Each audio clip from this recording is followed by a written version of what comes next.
அனைவருக்கும் இனிய ஞாயிறு காலை வணக்கம். இன்றைய வகுப்பு சுக்ரன் 5Z மாணவர்களுக்கு உண்டானது.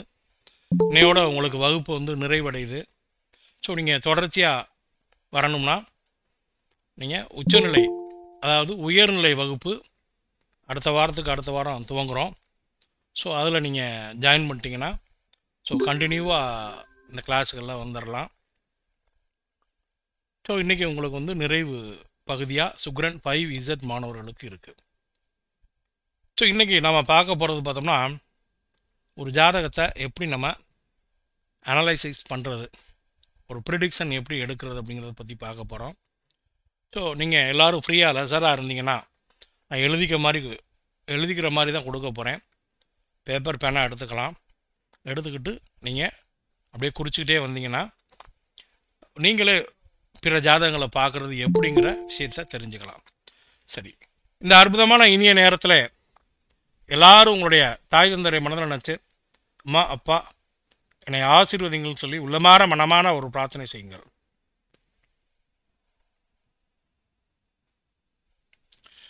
உங்களுடைய குலதெய்வம் இஷ்ட தெய்வம் அது எத்தனை தெய்வங்கள் இருந்தாலும் சரி, அத்தனை தெய்வங்களோட பேரை மனசில் நினச்சி ஆத்மார்த்தமாக பரிபூரணமாக ஒரு ப்ரேயர் பண்ணுங்கள்.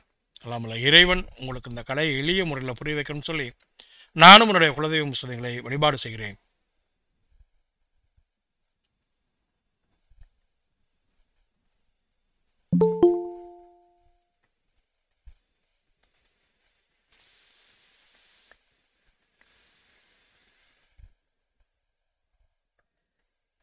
இதுவரை கற்றுக் கொடுத்த குருமார்கள் பேரை மனதில் நினைத்து அவங்க பேரை மனசில் உச்சரித்து குருவே சரணம் சொல்லி குரு வணக்கம் சொல்லிங்க.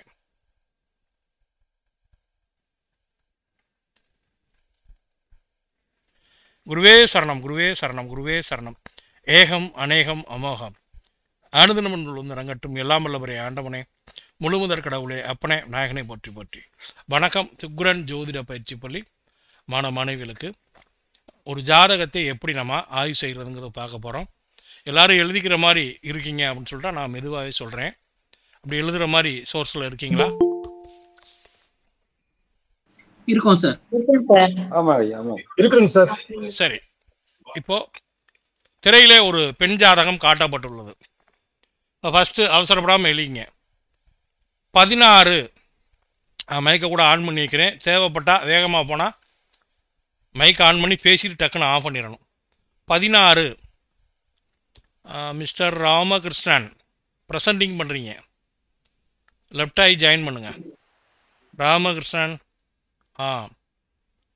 சரி, இப்போது எழுதிங்க. 16/10 1981 16/10 1981. இவங்க பிறந்திருக்க நேரம் பார்த்தீங்கன்னா 8:59 8:59 AM 8:59 AM.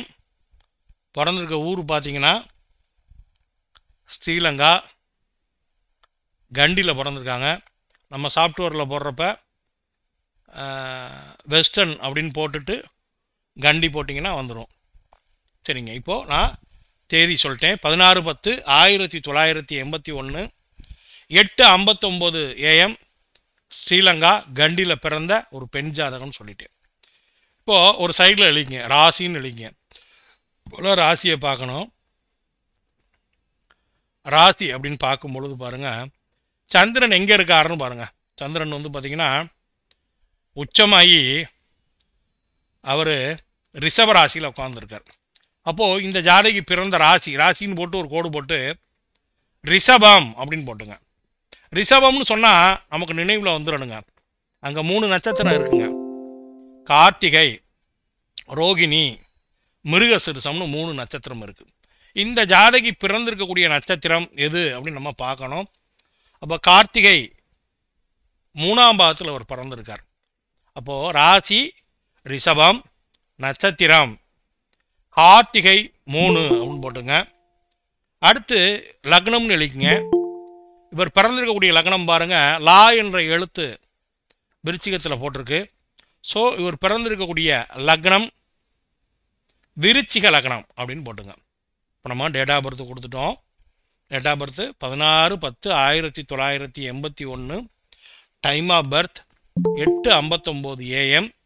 Birth place Sri Lanka Kandy. ராசி ரிஷபராசி. கார்த்திகை 3ஆம் பாதம். லக்னம் விருச்சிக லக்னம்னு சொல்லிட்டோம். இப்போ ஒரு ஓரமாக சைடில் எழுதிங்க. லக்னம் விருச்சிகம் அப்படின்னு சொன்னோம். விருச்சிக லக்னம் சரமா சிரமா உபயமான்னு நமக்கு தெரியணுங்க. இப்போது விருச்சிகம் சிரம் அப்படிங்கிறது நம்ம எல்லாருக்கும் தெரியும். சிரலக்னம் அப்படிங்கிறது தெரியும். அப்போது சிரலக்னத்துக்கு பாதகாதிபதி யாருங்க அப்படின்னு பார்த்தா 9ஆம் அதிபதி பாதகாதிபதிங்க. அப்போ நம்ம ஒரு ஓரத்தில் எழுதிக்கணும். பாதகாதிபதி அப்படின்னு போட்டு சந்திரன் போட்டுங்க. பாதகாதிபதி சந்திரன். அடுத்து ரோகாதிபதி. ரோகாதிபதி அப்படின்னா 6ஆம் அதிபதி தான் நம்ம 6ஆம் வீடை நம்ம ரோகஸ்தானம்னு சொல்லுவோம். அந்த 6ஆம் வீட்டு அதிபதி செவ்வாய். அப்போது ரோகாதிபதின்னு போட்டு செவ்வாயின்னு போட்டுங்க. அடுத்து விரையாதிபதி. இந்த விரையாதிபதி அப்படிங்கிறது வேறு எதுவும் இல்லைங்க, 12ஆம் இடம் விரயஸ்தானம். அப்போ 12 கூடியவனா நம்ம விரையாதிபதினு சொல்கிறோம். அப்போ விரையாதிபதி சுக்கிரன் எழுதிங்க. அடுத்து இந்த லக்னத்துக்கு மாரகால் யார் அப்படின்னா ஸ்திர லக்னத்துக்கு 3-8 கூடையவன் மாரகால். அப்போது இந்த விருச்சிக லக்னத்துக்கு 3ஆம் அதிபதி யார்? சனி. 8ஆம் அதிபதி யார்? புதன். அப்போ மாரகால்னு போட்டு சனி செவ்வாயின்னு போட்டுங்க. போட்டிங்களா? இப்போது வேகமாக போனால் மைக்கு போட்டு தான் வச்சுருக்கேன். சார் வேகமாக போகிறீங்கன்னு சொல்லுங்கள், நான் ஸ்லோ பண்ணி போய்க்கிறேன். இப்போது பார்வைன்னு போட்டு அண்டர்லைன் பண்ணுங்க. பார்வை அப்படின்னு போட்டு அண்டர்லைன் பண்ணுங்க. பார்வைன்னு போட்டுட்டு இப்போ கிரக பார்வைகளை நம்ம குறிக்கணுங்க. நம்ம பின்பற்றக்கூடிய இந்த முறையில் நம்ம ராகு கேதுகளுக்கு பார்வை இல்லைன்னு நம்ம எடுத்துக்கிறோம். மற்ற முறைகளில் பார்வை உண்டுன்னு எடுத்துக்குவாங்க. ஸோ இப்போ லக்னத்தில் சுக்கிரன் இருக்காருங்க. அப்போது அவருக்கு ஒரு பார்வை தான். அந்த சுக்கிரன் 7ஆம் வீட்டை பார்ப்பார். அப்போது சுக்கிரன்னு போட்டு 7ன்னு போட்டுங்க. சுக்கிரன் அப்படின்னு போட்டுட்டு 7 அப்படின்னு போட்டுங்க. அடுத்து பார்த்தீங்கன்னா சந்திரன் 7ஆம் வீட்டில் இருக்கார். அப்போது ஒரு 1ஆம் வீட்டை பார்ப்பார். அப்போ சந்திரன்னு போட்டு 1ன்னு போட்டுங்க. ராகுவை விட்டுருவோம். செவ்வாய் 10ஆம் வீட்டில் திக்பலமாக இருக்கார். ஸோ அப்போ அந்த 10ஆம் வீட்டிலேருந்து செவ்வாய் பாருங்கள் 4ஆம் பார்வையாக 1ஆம் வீட்டையும் பார்ப்பார், 4, 5 ஆகிய வீடுகளை பார்ப்பார். அப்போ செவ்வாயின்னு போட்டு 1, 4, 5ன்னு போட்டுங்க. செவ்வாயின்னு போட்டு 1, 4, 5. அடுத்து சனி பகவான் பாருங்கள் 11ஆம் வீட்டில் இருக்கார். அவர் தான் உட்காந்த வீட்டிலேருந்து 3, 7, 10 அவர் பார்வை. அப்போ 3ஆம் பார்வையாக லக்னத்தை பார்ப்பார். இப்போ சனின்னு போட்டு 1ன்னு போடுங்க. அடுத்து 11லேருந்து பாருங்கள் 5ஆம் வீட்டையும் பார்ப்பார். அதுக்கு அடுத்து தன்னோட 10ஆம் பார்வையால் 8ஆம் வீட்டை பார்ப்பார். அப்போ சனின்னு போட்டு 1, 5, 8 அப்படின்னு போட்டுங்க. சனி பகவான் 1, 5, 8 ஆகிய பாவங்களை பார்த்துருக்கார். ஸோ சனி பார்த்துருக்கார் 1, 5, 8. அடுத்து குரு பகவான் 12ல் மறைஞ்சிருக்கார், அஸ்தங்கம் அடைஞ்சிருக்கார். ஸோ இந்த குருவோட பார்வை அப்படின்னு பார்த்தீங்கன்னா 11ல் இருக்கார், 12ல் கூட 11ல் இருக்கார். ஸோ அப்போ அந்த குருவோட பார்வை 3, 5, 7 ஆகிய பாவங்களில் படும். அடுத்து சூரியன் பாருங்கள் 11லேருந்து 5ஆம் வீட்டை பார்ப்பார். சூரியன் 5ஆம் வீட்டை பார்ப்பார். சூரியன் போட்டு 5 போட்டுங்க. அடுத்து புதன் 12ல் இருக்கார், அவர் 6ஆம் வீட்டை தொடர்பு கொள்வார். இப்போ கிரக பார்வையில் எழுதிட்டோம். இப்போ இதில் 1 செகண்ட் சொல்லணுமா? ஏதாவது விடுபட்டு போயிருக்கா? எல்லோரும் எழுதிட்டீங்களா? இப்போ பாதகாதிபதி சிரலக்னத்துக்கு 9ஆம் அதிபதி சந்திரன் பாதகாதிபதி. மாரகால்னு எடுத்துட்டா 3, 8 கூடையவன் மாரகால். 3ஆம் அதிபதி சனி, 8ஆம் அதிபதி புதன். விரையாதிபதினா 12 கூடையவன் தான், அவர் தான் சுக்கிரன். ரோகாதிபதினா 6ஆம் அதிபதி, அப்போது செவ்வாய் ரோகாதிபதி. அஷ்டமாதிபதி அப்படின்னு பார்த்தோம்னா புதன் அஷ்டமாதிபதியாக வந்துடுறார். 8 கூடையவனை தான் அஷ்டமாதிபதினு சொல்லுவோம். ஸோ இப்போ கிரக பார்வைகளை குறிச்சிட்டோம். பாதக மாரக அட்டம ஸ்தானத்தை குறிச்சிட்டோம். இப்போ நீங்கள் எல்லோரும் எழுதிக்கிட்டு இருக்கீங்க, கரெக்டாக இருக்கும் அப்படின்னு சொல்லிட்டு நாங்கள் அடுத்து போயிடலாம். அடுத்து போகலாமா? எழுதியாச்சு சார், அடுத்து போகலாம். சரி, இப்போது முதல்ல எந்த ஒரு ஜாதகத்தையும் ஆய்வு செய்கிறதுக்கு முன்னாடி ஒரு முறை அந்த ஜாதகத்தை உற்று நோக்கணுங்க. இங்கே லக்னத்தில் சுக்கிரன் இருக்கார், மாந்தி இருக்கார். அடுத்து 7ஆம் வீட்டில் சந்திரன் இருக்கார், 9ல் ராகு, 10ல் செவ்வாய் திக்பலமாக இருக்கார். அடுத்து குரு, சனி, சூரியன் 3 பேரும் 11ஆம் வீட்டில் இருக்காங்க. அந்த சூரியன் குருவை அஸ்தங்கம் பண்ணியிருக்கார். அங்கே பாருங்கள், 2 பேரும் ஒரே பகையில் இருக்காங்க. புதன் தனித்த புதனாக இருக்காருங்க. சரி, இப்போது முதல்ல எந்த ஒரு ஜாதகத்தையும் பார்க்கும் பொழுது முதல்ல அவங்கள்ட்ட இருக்கக்கூடிய ப்ளஸ்ஸை எடுத்து சொல்லணும். முதல் 1ஆம் பாவத்தை நம்ம ஆய்வு பண்ணணுங்க.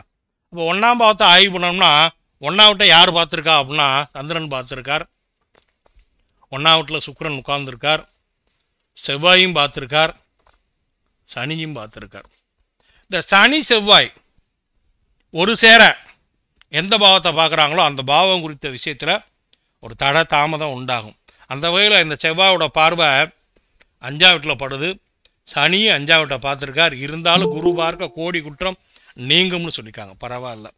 சரி, இப்போ நம்ம குணத்தை எழுதணுங்க. லக்னத்தில் அமர்ந்த கிரகம் ஜாதகரோட குணத்தை தீர்மானம் பண்ணும். அப்போ நீங்கள் எழுதிக்கணும், லான்னு போட்டுங்க, லான்னு போட்டு சுக்குன்னு போட்டுங்க. லக்னத்தில் சுக்கிரன். அப்போ என்ன எழுதலாம்? ஜாதகி நவ நாகரிகமாக வாழ நினைப்பவர். லக்னத்தில் சுக்கிரன்னு போட்டு ஜாதகி நவநாகரிகமாக வாழ நினைப்பவர். அடுத்து உச்சமான சந்திரன் பார்க்குறார்.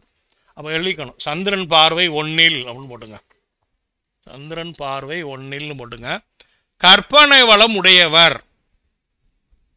சந்திரன் பார்வை 1ல்னு போட்டு கற்பனை வளம் உடையவர். அடுத்து செவ்வாய் பார்க்குறார், அதை எழுதிக்கணும், செவ்வாய் பார்வை 1ல். அவசர குணம், கோப உணர்வு தவிர்க்கவும். அவசர குணம், கோப உணர்வு தவிர்க்கவும். அடுத்து சனி லக்னத்தை பார்க்குறார், சனி பார்வை 1ல். அப்போ என்ன பண்ணணும்? சனி என்ன பண்ணுவார்? லேசினஸை கொடுப்பார். அப்போது லேசினஸ் தவிர்க்கவும், சோம்பல் தவிர்க்கவும் அப்படின்னு போட்டிருங்க. ஸோ இவரோட குணம் பாருங்கள், ரொம்ப நாகரிகமாக வாழ நிற்கக்கூடியவர். உச்சம் பெற்ற சந்திரன் பார்த்துருக்கார் லக்னத்தை. லக்னத்திலே சுபகிரகம், லக்னத்தில் சுபகிரகம். ஸோ ரொம்ப ஜாதகி நவநாகரிகமாக வாழ நிற்கக்கூடியவர். சந்திரன் பார்க்குறனால கற்பனை வளம் உண்டு, செவ்வாய் பார்க்குறனால கொஞ்சம் அவசரக்காரராக இருப்பார், சனி பார்க்குறனால சற்று நிதானித்து முடிவெடுக்கக்கூடியவர் அப்படின்னு நம்ம எடுத்துக்கலாம். சரி, இப்போ லக்னாதிபதி எங்கே இருக்கார் அப்படின்னா, லக்னாதிபதியான செவ்வாய் 10ஆம் வீட்டில் இருக்காருங்க, திக்கு பலமாக இருக்காருங்க. அவரை எந்த ஒரு சுபரோ அசுபரோ தொடர்பு கொள்ளலைங்க. அப்போ லக்னாதிபதி 10ல் இருந்தால் என்ன பலன் அப்படின்னா, 1னா ஜாதகி, 10னா நம்ம தொழில்னு சொல்லுவோம். அப்போது இங்கே எப்படி எழுதணும்னா 1 10ன்னு போட்டு ஜாதகி தன்னுடைய பணியில் கண்ணுங்கருத்துமாக திகழ்பவர் அப்படின்னு போட்டுங்க. ஜாதகி தன்னுடைய பணியில் கண்ணுங்கருத்துமாக திகழ்பவர். அடுத்து லக்னாதிபதி உட்கார்ந்த வீடு இது சூரியனோட வீடுங்க. சிறந்த நிர்வாகி, அது சூரியனோட வீடாக இருக்கனால அரசு அரசாங்க சிந்தனை தொடர்பு அதிகார எண்ணம் இருக்கும். அப்போ சிறந்த நிர்வாகின்னு எழுதிங்க. சரி, இப்போ நம்ம ஃபஸ்ட்டு நம்ம குணத்தை பார்க்க வந்தோம். லக்னத்தில் மாந்தி, லக்னத்தில் மாந்தி கொஞ்சம் பிடிவாத குணம் உடையவர், இறுதி முடிவு அவரை சார்ந்தது. லக்னத்தில் மாந்தி. அப்போ நம்ம என்ன பண்ணுறோம்? கொஞ்சம் பிடிவாத. ஆடியோ கட் ஆகுதுங்க ஐயா. எல்லாருக்கும் ஆகுது அது மாதிரி? சார் ஆடியோ கட் ஆகுது சார். ஆமா சார். ஒரு நிமிஷம் இருக்கும், மாற்றிடுறேன்.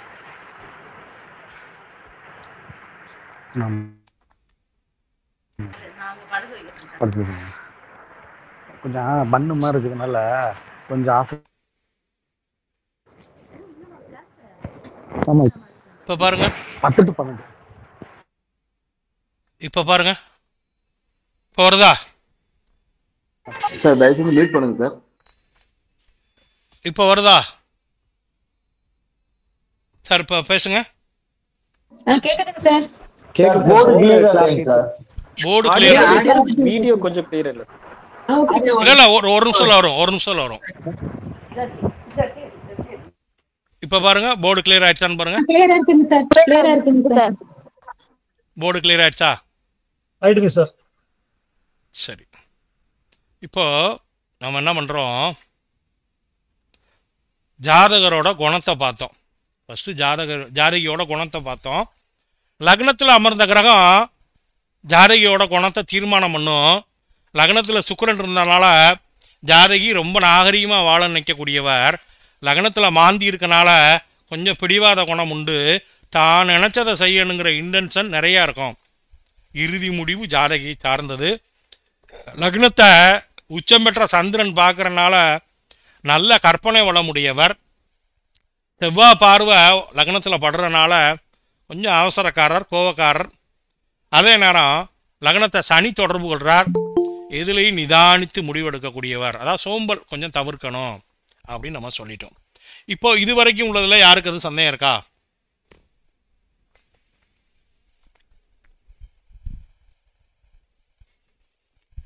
இது வரைக்கும் உள்ளதில் யாருக்கு சந்தேகம் இருக்கா? குணத்தை குறிச்சிட்டோம். இப்போ முதல்ல எந்த ஒரு ஜாதகத்தை பார்த்தாலும் நாம் அவங்க பிறந்தது வளர்பிறையா தேய்பிறையான்னு கண்டுபிடிக்கணும். அவங்களோட தமிழ் மாதத்தை கண்டுபிடிக்கணும். இப்போ தமிழ் மாதத்தை எப்படி சார் கண்டுபிடிக்கிறதுன்னு கேட்டிங்கன்னா, சூரியன் அமர்ந்திருக்கக்கூடிய ராசியை கொண்டு நாம் தமிழ் மாதத்தை கண்டுபிடிக்கலாம். அப்போது காலபுருஷ அட்டவணைப்படி மேஷம் சித்திரை, அப்போ அதிலிருந்து வரிசையாக தமிழ் மாதத்தை எடுக்கணும்.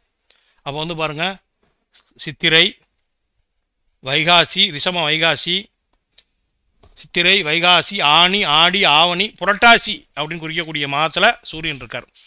அப்போ இந்த ஜாதகி பிறந்திருக்கிறது தமிழ் மாதத்தில் புரட்டாசி மாதம். சார் இப்போ தமிழ் மாதம் கண்டுபிடிக்க சொல்லி கொடுத்தோம், இதில் யாருக்கு அது சந்தேகம் இருக்கா? சூரியன் எந்த ராசியில் இருக்கிறாரோ அந்த ராசி எந்த தமிழ் மாதத்தை சுட்டுகிறதோ அதுவே அவர் பிறந்திருக்கக்கூடிய தமிழ் மாதம். இப்போ நம்ம என்ன சொன்னோம், புரட்டாசி மாதம் பிறந்திருக்காருன்னு சொல்லுவோம். இப்போது புரட்டாசி மாதம் தமிழ் மாதத்தில் பிறந்தாருங்கிறத சொன்னோம். அதை கண்டுபிடிக்கிறது எப்படின்னு சொன்னோம். அதில் யாருக்கு அது சந்தேகம் இருந்தால் கேட்கலாம். மைக் ஆன் பண்ணி தான் வச்சுருக்கேன். கேட்கலாமா சார்? இப்போ முதல் மாதம் தமிழ் மாதம் 12 மாதம் நமக்கு தெரியணும் சார். இப்போ 12 மாதம் அப்படின்னு பார்க்கும் பொழுது பார்த்தீங்கன்னா உங்களுக்கு வந்து காலபுருஷ அட்டவணைப்படி முதல் மாதம் அப்படின்னு பார்த்தீங்கன்னா சித்திரை. சூரியன் எந்த ராசியில் இருக்காரு பாருங்க. சூரியன் எந்த ராசியில் சார் இருக்காரு? சரி, அப்போ காலபுருஷ அட்டவணைப்படி மேஷம் சித்திரை மாசம்னா அப்படியே அந்த அதுல இருந்து வரிசையா வாங்க.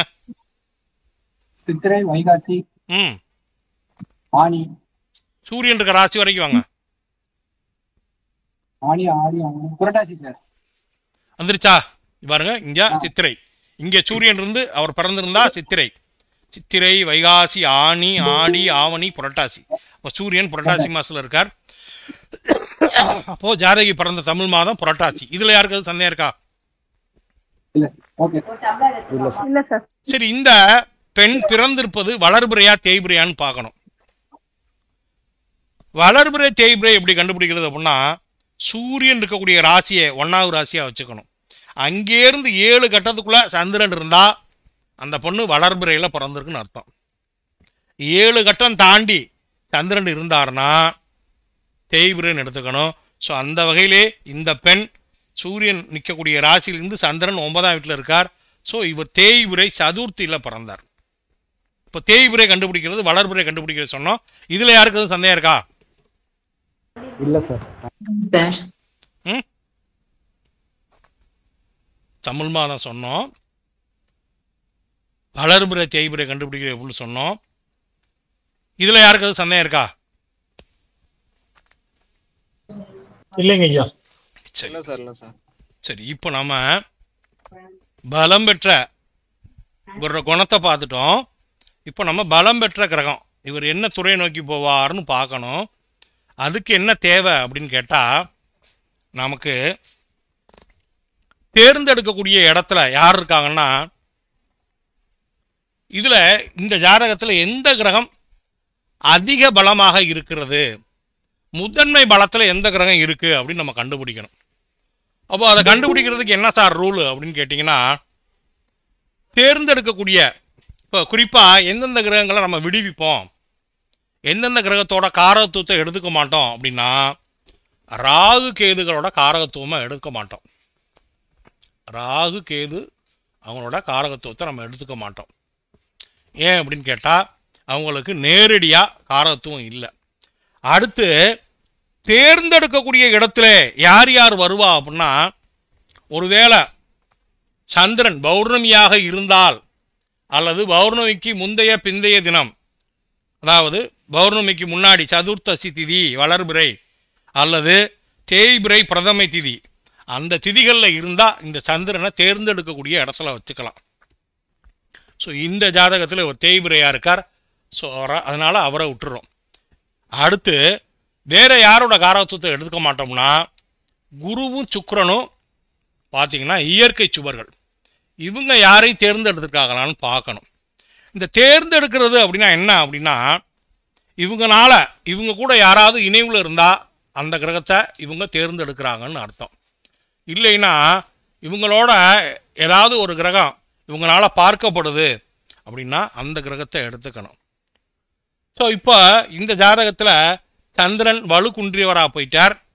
அதனால அவரை நம்ம தேர்ந்தெடுக்கிற இடத்துல வச்சுக்க போகிறதில்ல. இப்போது வரிசையில் யார் யார் நிற்பா அப்படின்னு கேட்டால், நமக்கு குருவையும் சுக்கிரனையும் விடுத்து குரு சுக்கிரனை விட்டுருவோம். ராகு எதுகளுக்கு இடம் இல்லை. அப்போ நம்ம என்ன பண்ணலாம், சூரியனை வரிசையில் நிப்பாட்டலாம், செவ்வாயை நிப்பாட்டலாம், புதனை நிப்பாட்டலாம், சந்திரனை கூட நிப்பாட்டலாம். ஆனால் அவர் உச்சம்லாம் பெற்று நல்லா தான் இருக்கார், ரைட்டு. அடுத்து வந்து பார்த்திங்கன்னா தனியை கூட வரிசையில் நிப்பாட்டலாம். ஸோ 1 2 3 4 5 6 7 8 9. ஸோ இவங்க தான் வரிசையில் நிற்கிறாங்க. இப்போது நம்ம கண் எங்கே போகணும்னா சந்திரனை போய் பார்க்கணும். சந்திரன் முழுமதிக்கு இணையானவராகவோ அல்லது முழுமதியாகவோ இருந்து விட்டால் அவருடைய பார்வையில் அல்லது அவருடைய இணைவில் யாரேனும் இருந்தால் அவர்களை எடுத்து எழுதி கொள்ளலாம். ஐயா, ஒரு இன்டர்வியூ நடக்குது. அந்த இன்டர்வியூவில் தேர்ந்தெடுக்கக்கூடிய இடத்துல யார் இருக்கான்னா, அந்த ஜாதகத்தில் பௌர்ணமி சந்திரனாக இருந்தால் சந்திரனையும் தேர்ந்தெடுக்கிற இடத்துல இருப்பார். அப்படி இல்லைன்னா எப்போவுமே குருவும் சுக்கிரனும் தேர்ந்தெடுக்கக்கூடிய இடத்துல இருப்பாங்க. இந்த ஜாதகத்தில் சந்திரன் முழுமதியாக இல்லை, முழுமதிக்கு இணையானவராக இல்லை. அதனால் அவர் தேர்ந்தெடுக்கப்பட வேண்டிய இடத்துல இருக்கார். சரி, இப்போ நாம் என்ன பண்ணணும், குருவோட பார்வை எந்த கிரகத்தின் மேலே பட்டாலும் சரி, சுக்கிரனோட பார்வை எந்த கிரகத்தின் மேலே பட்டாலும் சரி, குரு சுக்கிர பார்வைக்கு நாம் 1 மார்க் கொடுத்துடணும். குரு பார்த்தா 1 மார்க், சுக்கிரன் பார்த்தா 1 மார்க். இந்த குரு சுக்கிரனோட யாராவது இணைவில் இருந்தால் அவங்களுக்கு நம்ம 1 மார்க் கொடுத்துடணும். இணைவில் இருந்தால் கூட நம்ம என்ன பண்ணணும், 1 மார்க் கொடுத்துடணும். ஒருவேளை அந்த கிரகம் தானே ஆட்சியாக இருக்குது அப்படின்னா ஆட்சிக்கு 1/2 மார்க். உச்சமாக இருக்குது அந்த கிரகம், அதுக்கு ஒரு 1/2 மார்க் கொடுக்கலாம். திக்பலமாக இருக்குது, ஒரு 1/2 மார்க் கொடுக்கலாம்.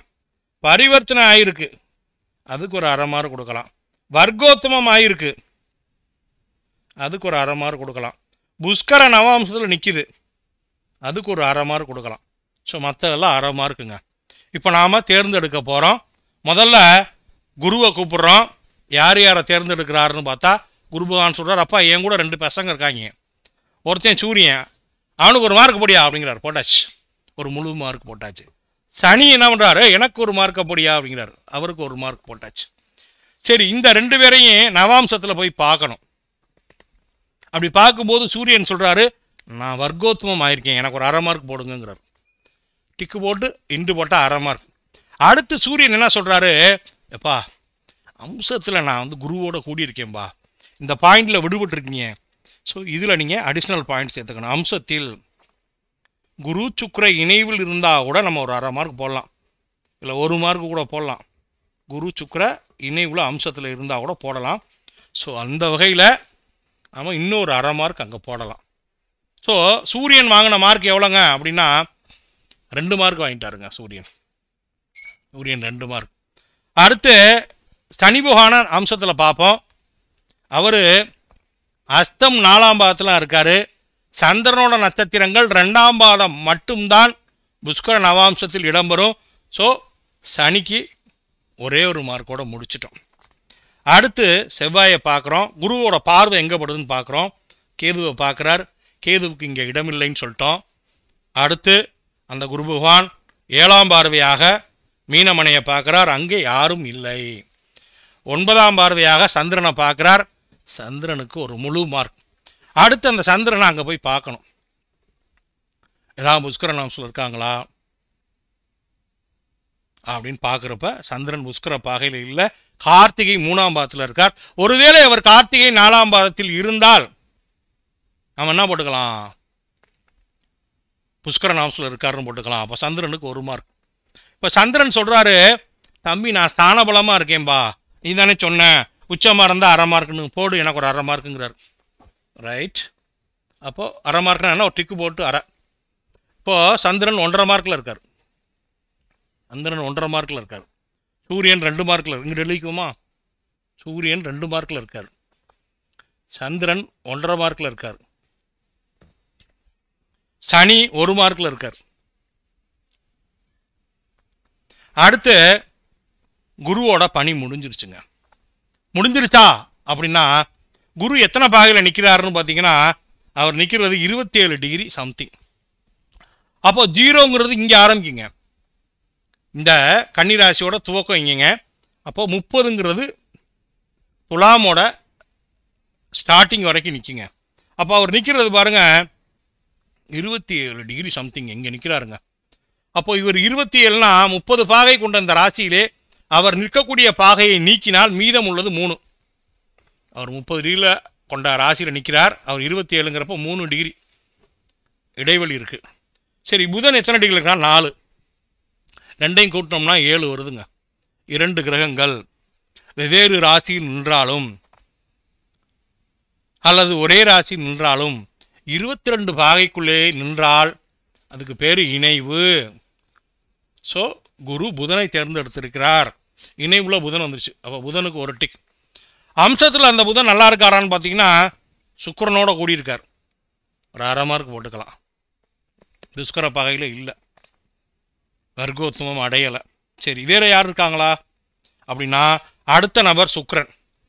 சுக்கிரனை கூப்பிட்டு மார்க் போடியா அப்படின்னு சொன்னோம்னா சுக்கிரன் வந்து நான் ஒரே ஒரு ஆள் தான்யா, சந்திரனை மட்டும் பார்க்குறேன், போடு 1 மார்க்குன்ட்டார். போட்டால் சந்திரனுக்கு இன்னொரு மார்க் வந்துருச்சு. ஏற்கனவே 1.5 இருந்தார், இப்போ 2.5 மார்க் வந்துட்டார். சரி, வேற யாரும் பாகை அடிப்படையில் அப்படின்னா இல்லைங்க. இப்போ சூரியன் 2 மார்க், சந்திரன் 2.5 மார்க், சனி 1 மார்க், புதன் 1.5 மார்க் வாங்கியிருக்காங்க. அடுத்து இந்த செவ்வாய் என்ன சொல்றாரு, இப்போ நான் திக்பலமாக இருக்கேன், 1/2 மார்க் போடுங்க. திக்பலத்துக்கு சொன்னீங்களா இல்லையா, 1/2 மார்க்கு போடுங்கன்ட்டார்.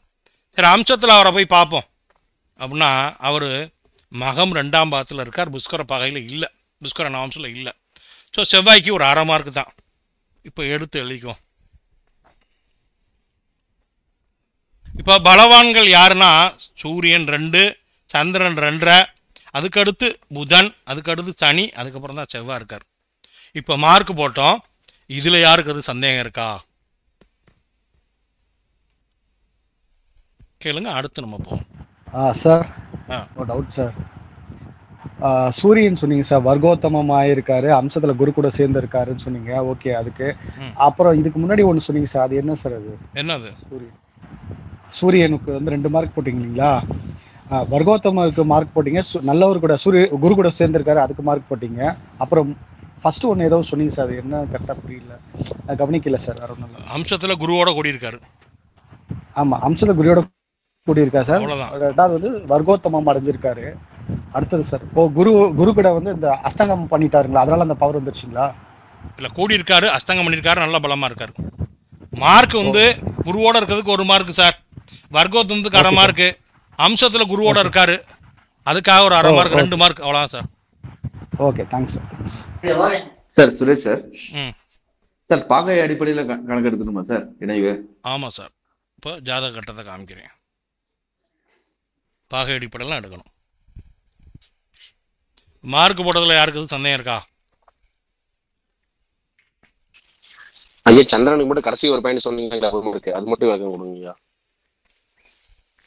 சந்திரனுக்கு வந்து குரு பார்ல இருக்கார் 1 மார்க், உச்சமா இருக்காரு 1/2 மார்க், சுக்கிரன் பார்ல இருக்காரு. ஸோ 1 1 2 2.5 மார்க் தான் சந்திரன். ஆமாம் சந்திரன் 2.5 மார்க்.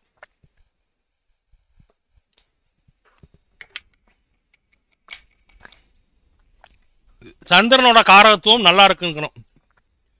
சந்திரனோட உயிரிய காரகத்துவம் என்னன்னு தெரியுமா? Sir marine sir. மெரைன். அப்போ மெரைன் போகணும் அப்படின்னா இது பெண் ஜாதகம். பெண்கள் யாரும் கப்பலுக்கு போவாங்களா? போக மாட்டாங்க, ரேர் தான். எனக்கு தெரிஞ்சு மனோதத்துவம் சார். உணவு நீர் பயணம் சார். உணவு நீர் பயணம் சம்பந்தப்பட்ட துறை போகலாம். ஆனா அந்த சந்திரன் பார்த்தீங்கன்னா உச்சமா இருக்காரு. அந்த சந்திரன் இப்போ ஒருவேளை சந்திரனோட காரத்துவத்தை நம்ம எடுக்கணும்னு வச்சுங்களேன், மெரைன் போகணும்னா சந்திரன் மட்டும் பலமாக இருந்தால் பத்தாதுங்க, நீர் ராசிகள் வலுக்கணும். நீர் ராசி எது? கடகம், விருச்சிகம், அடுத்து மீனம். இந்த ராசிகளை குரு பார்த்துருக்கணும். ஆனால் குரு உட்கார்ந்துருக்கிறது பாருங்க, நிலராசியில் உட்கார்ந்துருக்கார். அவர் அதிகமாக பார்க்குறது நிலராசிகள். மகரம் நிலராசி, அதுக்கடுத்து ரிஷபம் ஒரு நிலராசி. ஸோ இந்த சந்திரன் என்ன சொல்லுவார்னா அக்ரிகல்ச்சர் போகலாம் அவங்க போனால். இப்போது இவங்களுக்கு அந்த படிக்கிற காலத்தில் ஏதாவது டிஸ்டர்பன்ஸ் வந்துச்சான்னு போய் பார்க்கணும். எப்போ வந்து முதன்மை பலத்தை விட்டு தவறுவாங்கன்னா படிக்கிறப்ப 7.5 சனி, அஷ்டமது சனி, அவயோக தசை, பாதகாதிபதி திசை, மாரகால் தசை, ரோகாதிபதி திசை, விரையாதி திசை நடக்கப்ப நம்பர் 1 மார்க்கில் இருக்க கராத்தத்தை விட்டுட்டு நம்பர் 2க்கு வருவாங்க, இல்லைன்னா கடைசிக்கு வந்துடுவாங்க. சரி, இந்த பொண்ணு 1981 ஒரு 20 வருஷத்தை கூட்டிக்கும், 91 2001, அதுக்கப்புறம் ஒரு 2 கழிச்சுக்குவோம். இப்போ 81 91 2001 91 2001 2000 99க்கு வந்துடுவோம். இப்போ 1990 1999 இந்த பொண்ணுக்கு செவ்வாய் தசை நடந்திருக்குங்க. செவ்வாய் தசையில் சூரிய புத்தி நடந்திருக்குங்க. சரி, செவ்வாய் தசை சூரிய புத்தி நடந்திருக்கு. செவ்வாய் தசை யோக தசை தான். சரி, இப்போ நம்ம இவர் படித்த காலத்துக்கு கூட்டி போயிடுவோம். இவர் பிறந்தப்போ படிப்பார் இல்லையா? இப்போ நம்ம படித்த வருஷம் என்ன சொன்னோம்? 91 2001 சொன்னோம். 2 மைனஸ் பண்ணிக்கிறோம். அப்போது 2099 சொல்லிட்டோம். இப்போ 99க்கு உங்களை நான் கூட்டி போகிறேன். 1999 அன்றைய கோச்சாரத்தையும் பார்ப்போம்.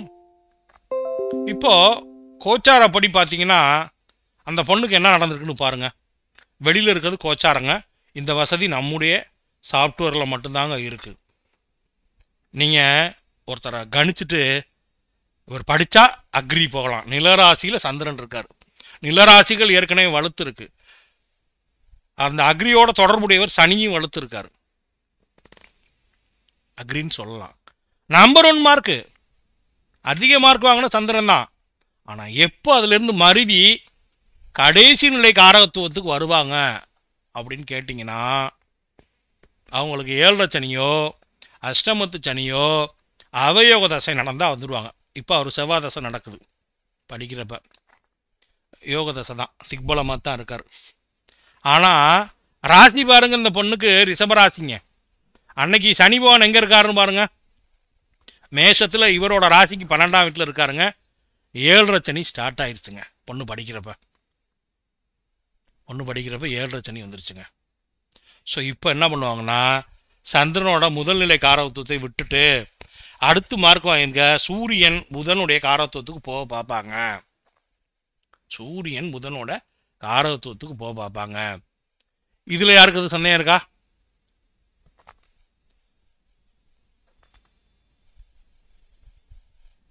நான் இப்போ சொன்னதில் எது சந்தேகம் இருக்கா? சார் ஆக்சுவலாக மார்க் வாங்கினது சந்திரன் தான் சார். உச்சமாக ஸ்தான பலம் பெற்று இருக்கார்,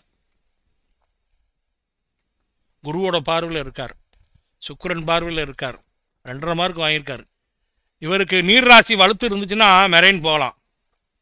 சந்திரன் வலுத்து 3 நீர் ராசிகளும் பலமாக இருந்துச்சுன்னா மெரைன் போகலாம். இங்கே சந்திரன் வலுத்து நிலராசிகள் வலுத்து இருக்கு, சனி வேற கொஞ்சம் வலுத்து இருக்கார், அக்ரிகல்ச்சர் போகலாம். ஆனால் பொண்ணு படிக்கிறப்ப 7.5 சனி வந்துருச்சு. இது ஒரு பெண் ஜாதகம். அப்போ அடுத்த காரகத்துவம் கடைசி மார்க் வாங்கினது யாருன்னா குரு சுக்கிர தொடர்புல புதன் 1.5 மார்க்கில் இருக்கார், சூரியன் 2 மார்க்கில் இருக்கார், சனி 1 மார்க்கில் இருக்கார். சரி,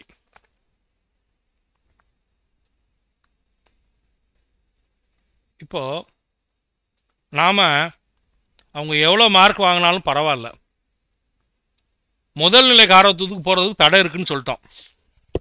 இருந்தாலும் பலம் பெற்ற கிரகத்தோட காரகத்துவத்தை நம்ம தொழிலாக எடுக்கலாம். அப்படி எடுத்தோம்னா சந்திரனோட காரகத்துவம் அப்படின்னு ஃபஸ்ட்டு இல்லைங்க, உணவு நீர் பயணம் அக்ரின்னு போடுங்க. உணவு நீர் பயணம் அக்ரி.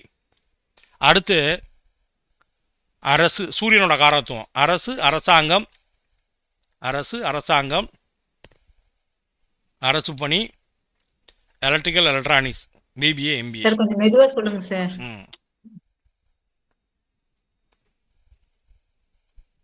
சார் சந்திரனுக்கு சொல்லுங்க சார். சந்திரன் உணவு நீர் பயணம் அப்படின்னு போட்டுங்க, உணவு நீர் பயணம்னு போட்டுங்க. அடுத்து சூரியன் அப்படின்னு போட்டு சூரியனோட காரகத்துவம்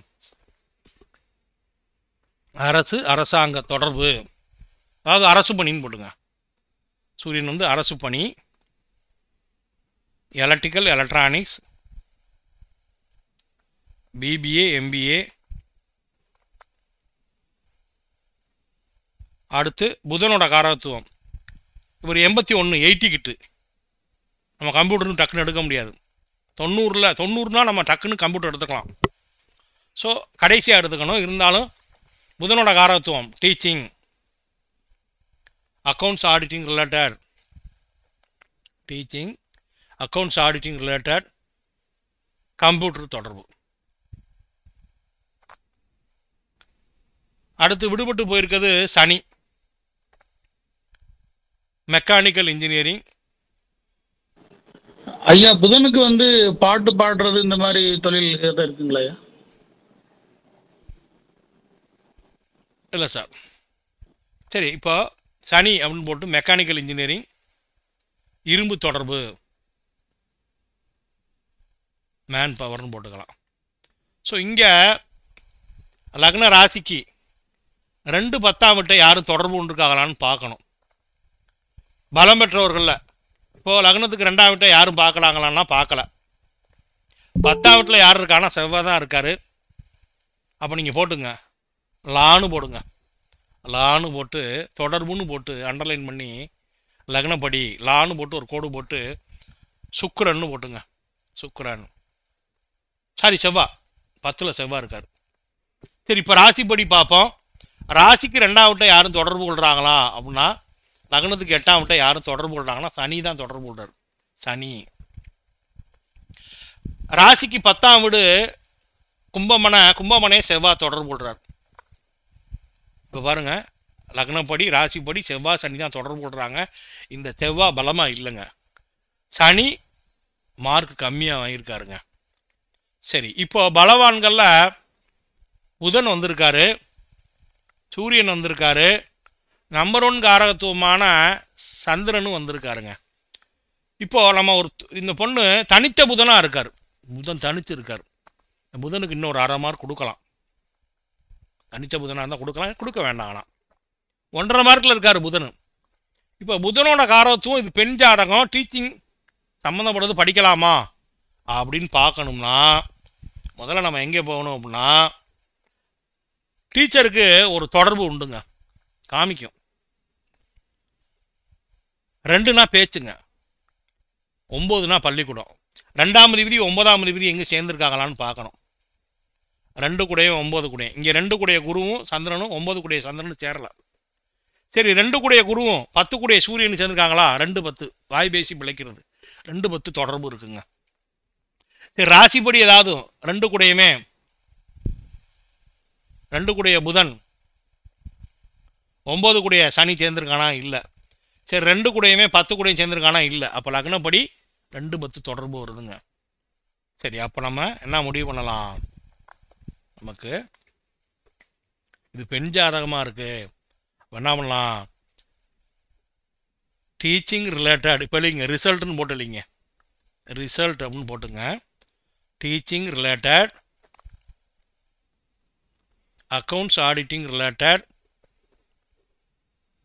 கம்ப்யூட்டர் தொடர்பு, அரசு பணி, எலக்ட்ரிக்கல் எலக்ட்ரானிக்ஸ், உணவு நீர் பயணம்.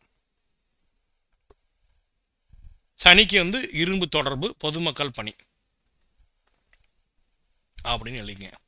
இப்போ இவங்க படித்தது என்னன்னு பார்த்தீங்கன்னா, இவங்க இப்போ பெண் ஜாதகம் இல்லையா, இவங்க டீச்சருக்கு படிச்சிருக்காங்க. இவங்க டீச்சிங் கோர்ஸ் முடிச்சுட்டு கண்டியில் ஸ்ரீலங்காவில் கவர்மெண்ட் எம்ப்ளாயாக இருக்காங்க. இப்போ நம்ம எத்தனை கிரகத்தை சொன்னோம்? சந்திரன் பலவானை மட்டும் எடுத்துக்கோ. பலவானை மட்டும் எடுத்தோம்னா செவ்வாயை விட்டுறலாம், திக்பலம் 1/2 மார்க்கு. குரு சுக்கிர தொடர்பு இல்லை, அவரை ஒதுக்கி விட்டுருவோம். 4 பேர் இருக்காங்க, சூரியனா, சந்திரனா, சனியா, புதனா. இப்போ மெரிட்டு டிமெரிட் எடுப்போம். மெரிட்டு சொன்னோம் பார்க்குறாங்கன்னு. டிமெரிட் எடுத்தால் சந்திரனுக்கு என்ன டிமெரிட்னா, அவர் தேய்பிரையாக இருக்கார். என்னதான் அவருக்கு ராஜாவேஷம் போட்டு கையில் கத்தியை கொடுத்து ஒரு கிரீடத்தை மாட்டி அழகான விலையுறந்த ஆடைகளை அணிவித்திருந்தாலும் அவர் வலுக்குன்றிய சந்திரனாக இருக்கிறார். உச்சம்தான், தானபலத்தின் அடிப்படையிலே உச்சம்தான். ஆனால் தேஞ்சிக்கிட்டு இருக்க மதியாக வந்துட்டார். ஸோ மைண்டில் அதை உள்வாங்கிக்கணும். அடுத்து அந்த சந்திரன் பாருங்க, அம்சத்தில் கேதுவோட கூடி கொஞ்சம் டிமெரிட்டில் இருக்கார். சரி இவருக்கு டிமெரிட், அதை எடுத்தோம். புதன் பாருங்க சுக்கிரனோட அம்சத்தில் நல்லா இருக்கார். சூரியன் நல்லாவே குருவை அஸ்தங்கம் பண்ணிவிட்டார். ஸோ இவர் ரிசல்ட்டுன்னு போட்டு ஃபைனல்னு போட்டு கவர்மெண்ட் டீச்சர்னு போட்டுங்க. இதில் இப்போ யாருக்கு எதுவும் சந்தேகம் இருக்கா? இதில் யாருக்கு எதுவும் சந்தேகம் இருக்கா? இந்த ஜாதகத்தில் என்ன குறை இருக்குன்னு யாராவது சொல்ல முடியுமா?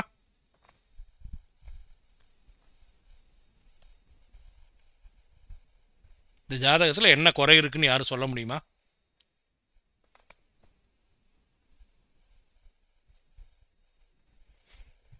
லக்னத்துல 9 ராகு சார். சோ பித்ரு தோஷம் சொல்லுவாங்க சார். அப்புறம் குரு சனி இணைவு சார். சேர்க்கையில் குரு சனி ரைட்டு. வேற மேஜர் தோஷம்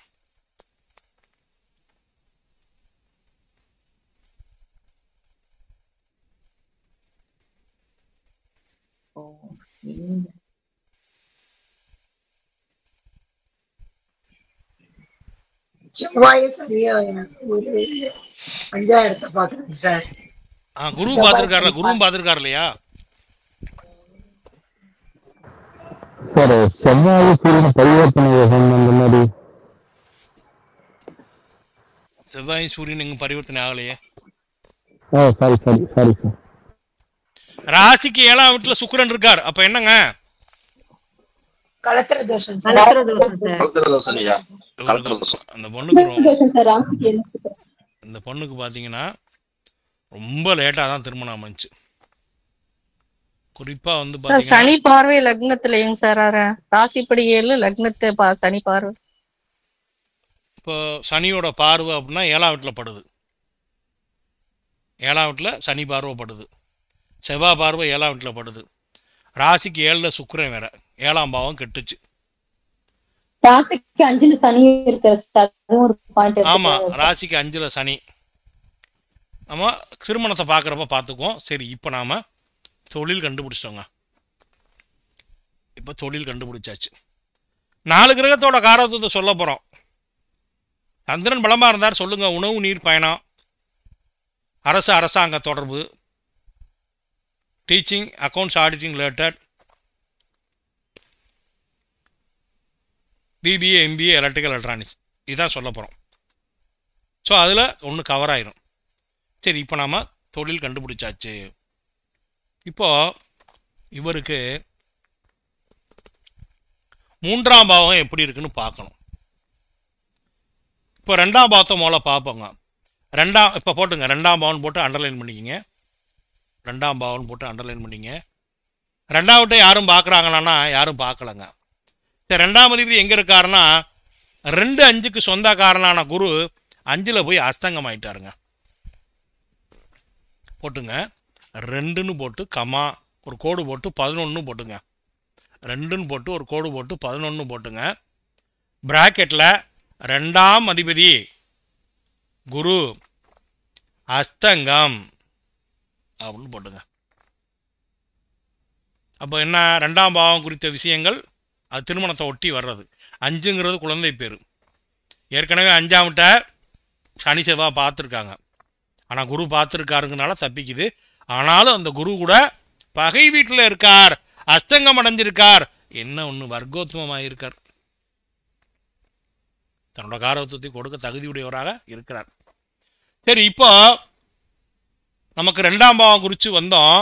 2 கூடையவன் 11ல் இருக்கான், அஸ்தங்கமாயிருக்கான். இதுக்கு ஏதாவது ஒரு பலன் எழுதணும் இல்லையா? கையிருப்பில் கவனம், குடும்ப வாழ்வில் அனுசரித்து செல்லவும் போட்டுங்க. கையிருப்பில் கவனம், குடும்ப வாழ்வில் அனுசரித்து செல்லவும் அப்படின்னு போட்டுங்க. நாம் பலன் பார்க்க போகலைங்க. 12 வீடுகளை உங்களுக்கு சுற்றி காட்ட போகிறேன். இந்த பொண்ணு வாங்கி வந்த வர என்ன, உங்களோட கொடுப்புனை என்னன்னு காட்ட போகிறேன். சரி, இப்போ 3ஆம் பாவம் போட்டுங்க. 3ஆம் பாவம் போட்டு 3ல் கேது. 3ஆம் வீட்டை யாரும் பார்க்குறாங்களா அப்படின்னு பார்த்தீங்கன்னா குரு பார்த்துட்டாருங்க. குரு பார்க்க கோடி குற்றம் நீங்குங்க. குரு பார்வை 3ன்னு போட்டுங்க. போட்டுட்டு சமுதாயத்தில் மதிப்புண்டு, குரு பார்வை 3ல் போட்டு சமுதாயத்தில் மதிப்புண்டு. இந்த 3ஆம் பாவத்தில் என்னங்க உயிர்காரத்துவம் இருக்குன்னா சகோதரங்க. செவ்வாய் நல்லா இருக்காரான்னு பார்த்தீங்கன்னா செவ்வாய் கெடலைங்க. நீச்சத்தை தாண்டி வெளில வந்துட்டாருங்க. நீச்சத்தை தாண்டி வெளியில் வந்துட்டாருங்க. அவர் திக்பலமாக இருக்காருங்க. ராகு அவுட்லாம் வெளியில் வந்துட்டாருங்க. ஸோ சகோதர ஒற்றுமை உண்டுன்னு போட்டுங்க. 3ஆம் அதிபதி சனி அஸ்தங்கம் ஆயிருப்பார். சனி இப்போ பாகை அடிப்படையில் பார்த்தீங்கன்னா சனி 20 டிகிரியில் இருக்கார், சூரியன் 29 ஆயிட்டார். பிராக்கெட்டில் போட்டுங்க. 3ஆம் ஆதி சனி அஸ்தங்கம், குரு பார்வை 3ல், சகோதரனை குறிக்கக்கூடிய செவ்வாய் பலமாக இருக்கார். அப்போது சகோதர ஒற்றுமை உண்டு அப்படின்னு போட்டுங்க. போதும், சகோதர ஒற்றுமை. இந்த 3ஆம் அதிபதி அஸ்தங்கமானது என்ன அப்படின்னா இளமையில் அந்த காமசுகம் அப்படிங்கிறது கிடைக்காம போகுங்க. 3ஆம் பாவங்கிறது காம திரிகோணத்தில் ஒரு பார்ட்டுங்க. 3, 7, 11ங்க. சரி, இப்போ 4ஆம் பாவத்துக்கு வந்துடுவோங்க. 4ஆம் அதிபதி யாருன்னா சனி பகவான் தாங்க. அவர் அஸ்தங்கமாகியிருக்கார். 4ன்னு போட்டு ஒரு கோடு போட்டு 11 போட்டுங்க. 4ன்னு போட்டு ஒரு கோடு போட்டு 11 போட்டு பிராக்கெட்டில் 4ஆம் அதிபதி சனி அஸ்தங்கம்னு போட்டுருங்க. சார், 4ஆம் அதிபதி அஸ்தங்கம் ஆயிட்டாரு, 4ஆம் வீட்டை செவ்வாய் வேற பார்த்துருக்காரு. 4ஆம் அதிபதி அஸ்தங்கம் ஆயிட்டாரு, தாய் இல்லை, வீடு இல்லை, வண்டி இல்லை, உயர் கல்வி இல்லைன்னு சொல்ல முடியுமா அப்படின்னா அவங்களாம் சொல்ல முடியாதுங்க. கல்விக்கு காரகன் புதன் நல்லா இருக்கானான்னு பார்க்கணும். தனித்த புதனாக இருக்கான், குருவின் நினைவில் இருக்கான், அம்சத்தில் சுக்கிரனோட கூடியிருக்கான். இப்போ கல்விக்காரகன் நல்லா இருக்கான். அப்போ என்ன போட்டுக்கணும்? உயர்கல்வி உண்டு. வீடு வண்டி வாகனம் அமையுமா சார்? 4ஆம் அதிபதி சனி அஸ்தங்கம், வீடு வண்டி வாகனம் அமையாதெல்லாம் சொல்ல முடியாது. அப்போ வீட்டுக்காரகன் யாருன்னா சுக்கிரனை போய் பார்க்கணும். சுக்கிரன் இங்கே அவருடைய மூலத்திரிகோண வீட்டுக்கு அந்த செவ்வாயோட வீடு 2, 7 சமம் என்ற நிலையில் இருக்கார். செவ்வாய் பார்த்தீங்கன்னா அவரோட பிளானிட்டரி கிரகநிலை அமைப்பின்படி அந்த சுக்கிரன் சமம் என்ற நிலையிலே இருக்கார். அப்போ அவர் ஒன்றும் அப்படி கெட்டு போகலாம். சந்திரன் பார்வையில் அவர் இருக்கார். ஸோ வீடு வண்டி வாகனம் அமையும். தாய்வழி ஆதரவு உண்டா சார்? 4ஆம் அதிபதி அஸ்தங்கமாக இருக்கார், அதனால் கிடையாதுன்னு சொல்லலாமா? செவ்வாய் வேற பார்த்துருக்கு சார் அப்படின்னா தாயை குறிக்கக்கூடிய கிரகமான சந்திரன் எப்படி இருக்காருன்னா ஒரு உச்சமாக இருக்கார், குரு பார்வில் இருக்கார், சுக்கிரன் பார்வில் இருக்கார். அப்போ தாய் வழி ஆதரவு உண்டு, தாய் அன்பு உண்டு. அப்போ ஒரு கிரகம் ஒரு பாவகம் கெட்டு போச்சுன்னா அந்த பாவகத்தில் இருக்கக்கூடிய காரகத்துவம் ஜாதகருக்கு கிடைக்காம போயிருமான்னு பார்க்கறதுக்கு என்ன பார்க்கணும்? எந்த காரகத்துவத்தை நீங்கள் ஆய்வு பண்ண போறீங்களோ அந்த காரகத்துவத்தை கொடுக்கக்கூடிய காரகர் நல்லா இருக்காரான்னு பார்க்குறோம். கல்விக்கு காரகன் புதன், அவன் நல்லா இருக்கான், பலமாக இருக்கான், 1.5 மார்க்கில் இருக்கான். சுக்கிரனும் வலுவாத்தான் இருக்காரு, அவர் வீடு வண்டி வாகனத்துக்கு காரகர். தாயை குறிக்கக்கூடிய கிரகமான சந்திரன் நல்லா இருக்காரு, இட நலத்துக்கு சொந்தக்காரன். செவ்வா திக்கு பலமாக இருக்காரு, ஸோ இட நலம் உண்டு. இப்போது நீங்கள் போட்டோம் உயர்கல்வி உண்டு, வீடு வண்டி வாகனமாயும் தாய் வழி ஆதரவு உண்டு போட்டோமா? இதில் யாருக்கு சந்தேகம் இருக்கா? 4ஆம் பாவத்தில் இல்லைங்க சார். இப்போ 5ஆம் பாவத்துக்கு போயிடுங்க. ஏதாவது சைல்டு இஷ்யூ பிரச்சனை இருக்கா, குலதெய்வ அனுகிரகம் இருக்கா அப்படின்னு பார்க்கணும். 5ஆம் வீட்டில் அதான் இருக்குது, குழந்தை குலதெய்வ அனுகிரகம். இப்போ இவருக்கு 5ஆம் வீட்டை யார் பார்த்துருக்கான்னா சனி பார்த்துருக்கார், குரு பார்த்துருக்கார், சூரியன் பார்த்துருக்கார். இந்த சூரியனோட பார்வை எதையும் வளர்க்காது, எதையும் கெடுக்காதுங்க. தன்னோட சிம்மமனையை பார்த்தா கொஞ்சம் பலமேற்றும், மற்றபடி எந்த கிரகத்தை எந்த பாவத்தை பார்த்தாலும் அது உட்காந்த வீட்டையும் கெடுக்காது, பார்த்த வீட்டையும் கெடுக்காது. ஆனால் ஞானிகள் முனிவர்கள் அவரை அரை பாபர்னு இருக்கான், அப்போ அரை சுபர்னு சொல்லிக்கான். நம்ம சுபர்னு எடுக்க வேண்டாம், அசுபர்னு எடுக்க வேண்டாம் சூரியனை. ஆனால் சனி பார்த்துருக்காரு 5ஆம் வீட்டை. வேற யாரும் பார்த்துருக்காங்களா? செவ்வாயும் பார்த்துருக்காரு 5ஆம் வீட்டை. குரு பார்வை 5. சார் செவ்வாய் சனி பார்த்துருக்கு, 5ஆம் பாவம் கெட்டுருச்சு, குரு பார்த்துருக்கார், அப்போ கோடி குற்றம் நீங்கும். சரி, குழந்தை பேர் உண்டா? 5ஆம் பாவம் கெட்டு போச்சு சார், சனி செவ்வாய் பார்த்துருக்காங்க, காரகரான குரு வேற அஸ்தங்கமாயிருக்கார். இப்போ இது என்ன சொல்லுதுன்னா குருவே வேற பார்த்துருக்கார், ஆனால் அந்த அஸ்தங்கம் அடைஞ்ச அந்த குரு வர்க்கோத்தமம் அடைஞ்சிருக்கார். ஸோ இது என்னன்னா இளமையில் புத்திர பேரு தடை என்ற பெயரிலே திருமண தடையை ஏற்படுத்திடும். கல்யாணம் முடிச்சா குழந்தை பிறக்கணும், அப்போ குழந்தை பேரு தடை என்ற பெயரிலே திருமண தடையை உண்டாக்கிடும். அப்போ நாம என்ன பண்ணலாம்? குலதெய்வ அனுகிரகம் உண்டா அப்படின்னா சனி குருவோட கூடி நல்லா தான் இருக்காரு, அஸ்தங்கம் அடைஞ்சாலும் குருவோட கூடி இருக்காரு, குலதெய்வ அருள் உண்டு. புத்திர பாக்கியம் உண்டா? குரு அஸ்தங்கம், வர்க்கோத்தமம். என்ன ஆம்பளை பிள்ளைக்கு மேலே பொம்பளை பிள்ளை பறைக்கிறதுக்கு வாய்ப்பு அதிகமாக இருக்கும். அப்போ குழந்தை பேர் உண்டு அப்படின்னு போட்டுங்க. இதில் யாருக்கு சந்தேகம் இருக்கா?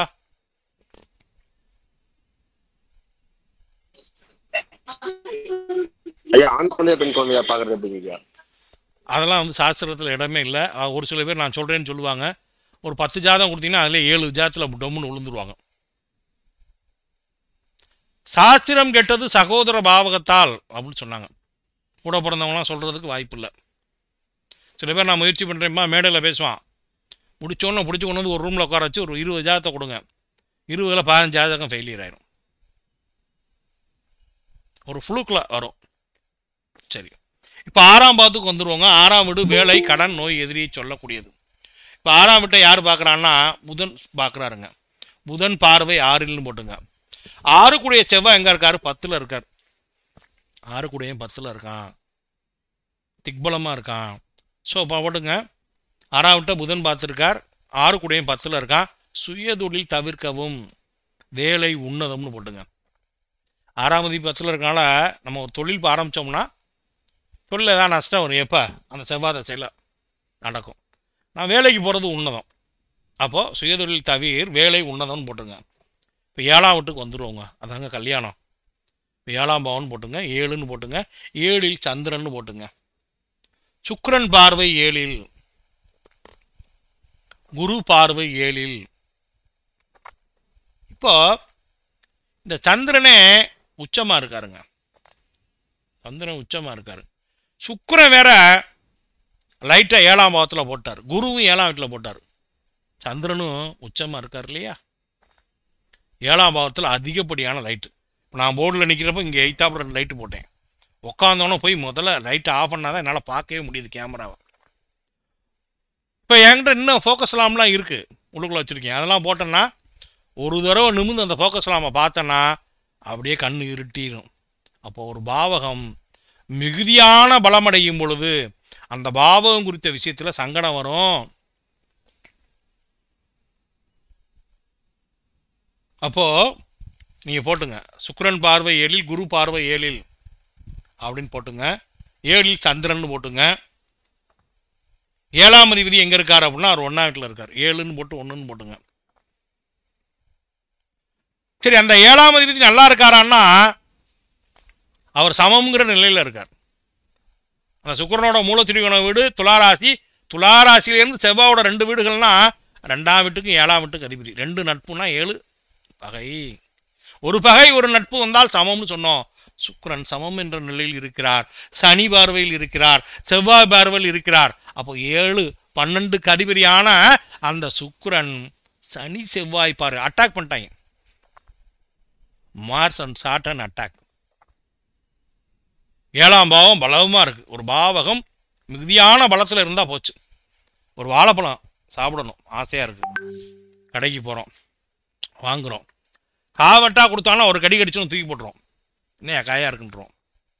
அப்படியா இருந்தா பொடி அப்படின்னு சொல்லி பயங்கரமாக பழுத்து பழத்தை உரிகிறப்பே பழம் டபக்குன்னு உடஞ்சி விழுகிற மாதிரி மிதமிஞ்சிய பழுத்துட்டா என்ன ஆகும்? அழுகுன ஸ்டேஜுக்கு முந்தின ஸ்டேஜ் வந்துடும். அதுவும் சாப்பிட முடியாது.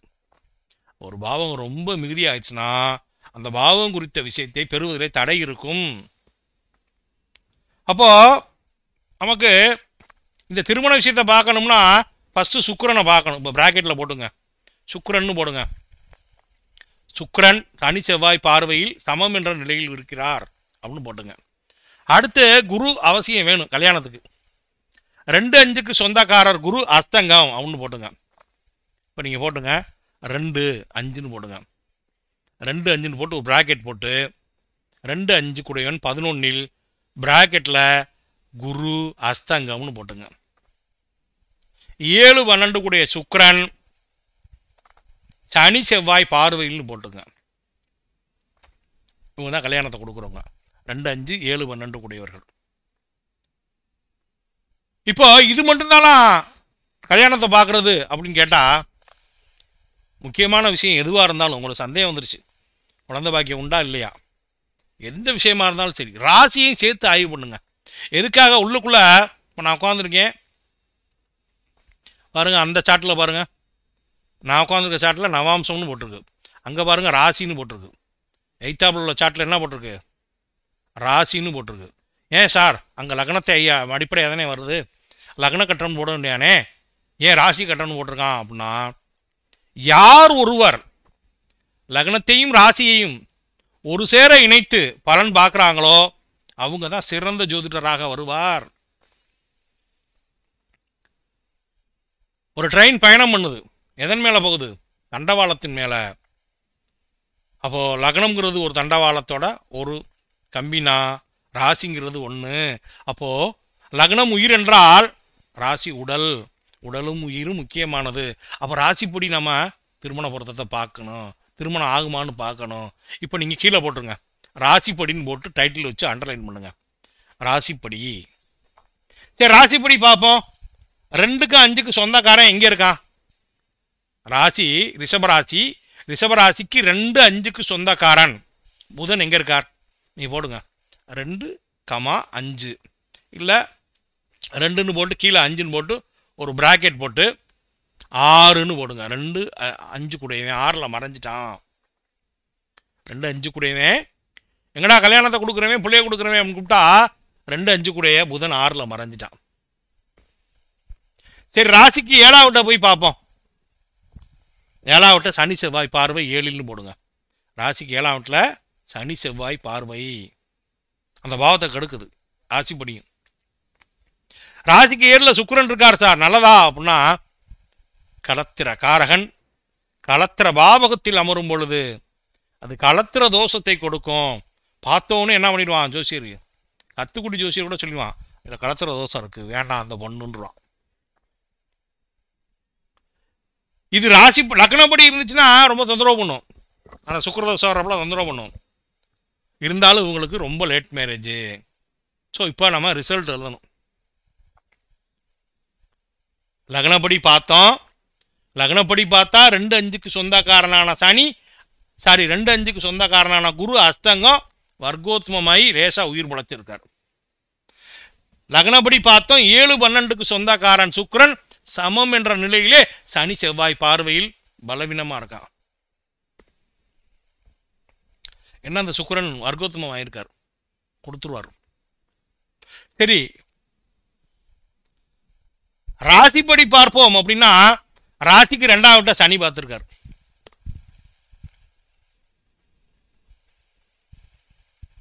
ராசிக்கு 2-5க்கு சொந்தக்காரனான புதன் 6ல் போய் பொறுப்பு இல்லாம மறைஞ்சிட்டார்.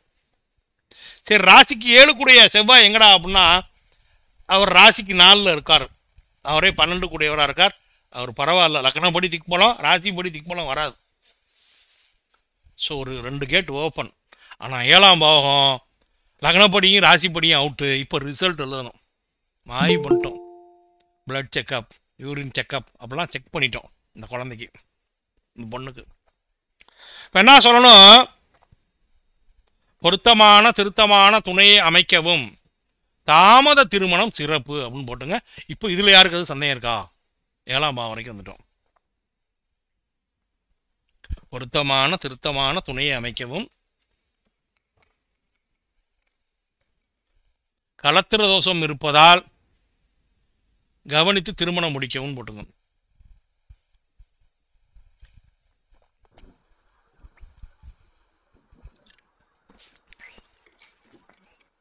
Hello sir.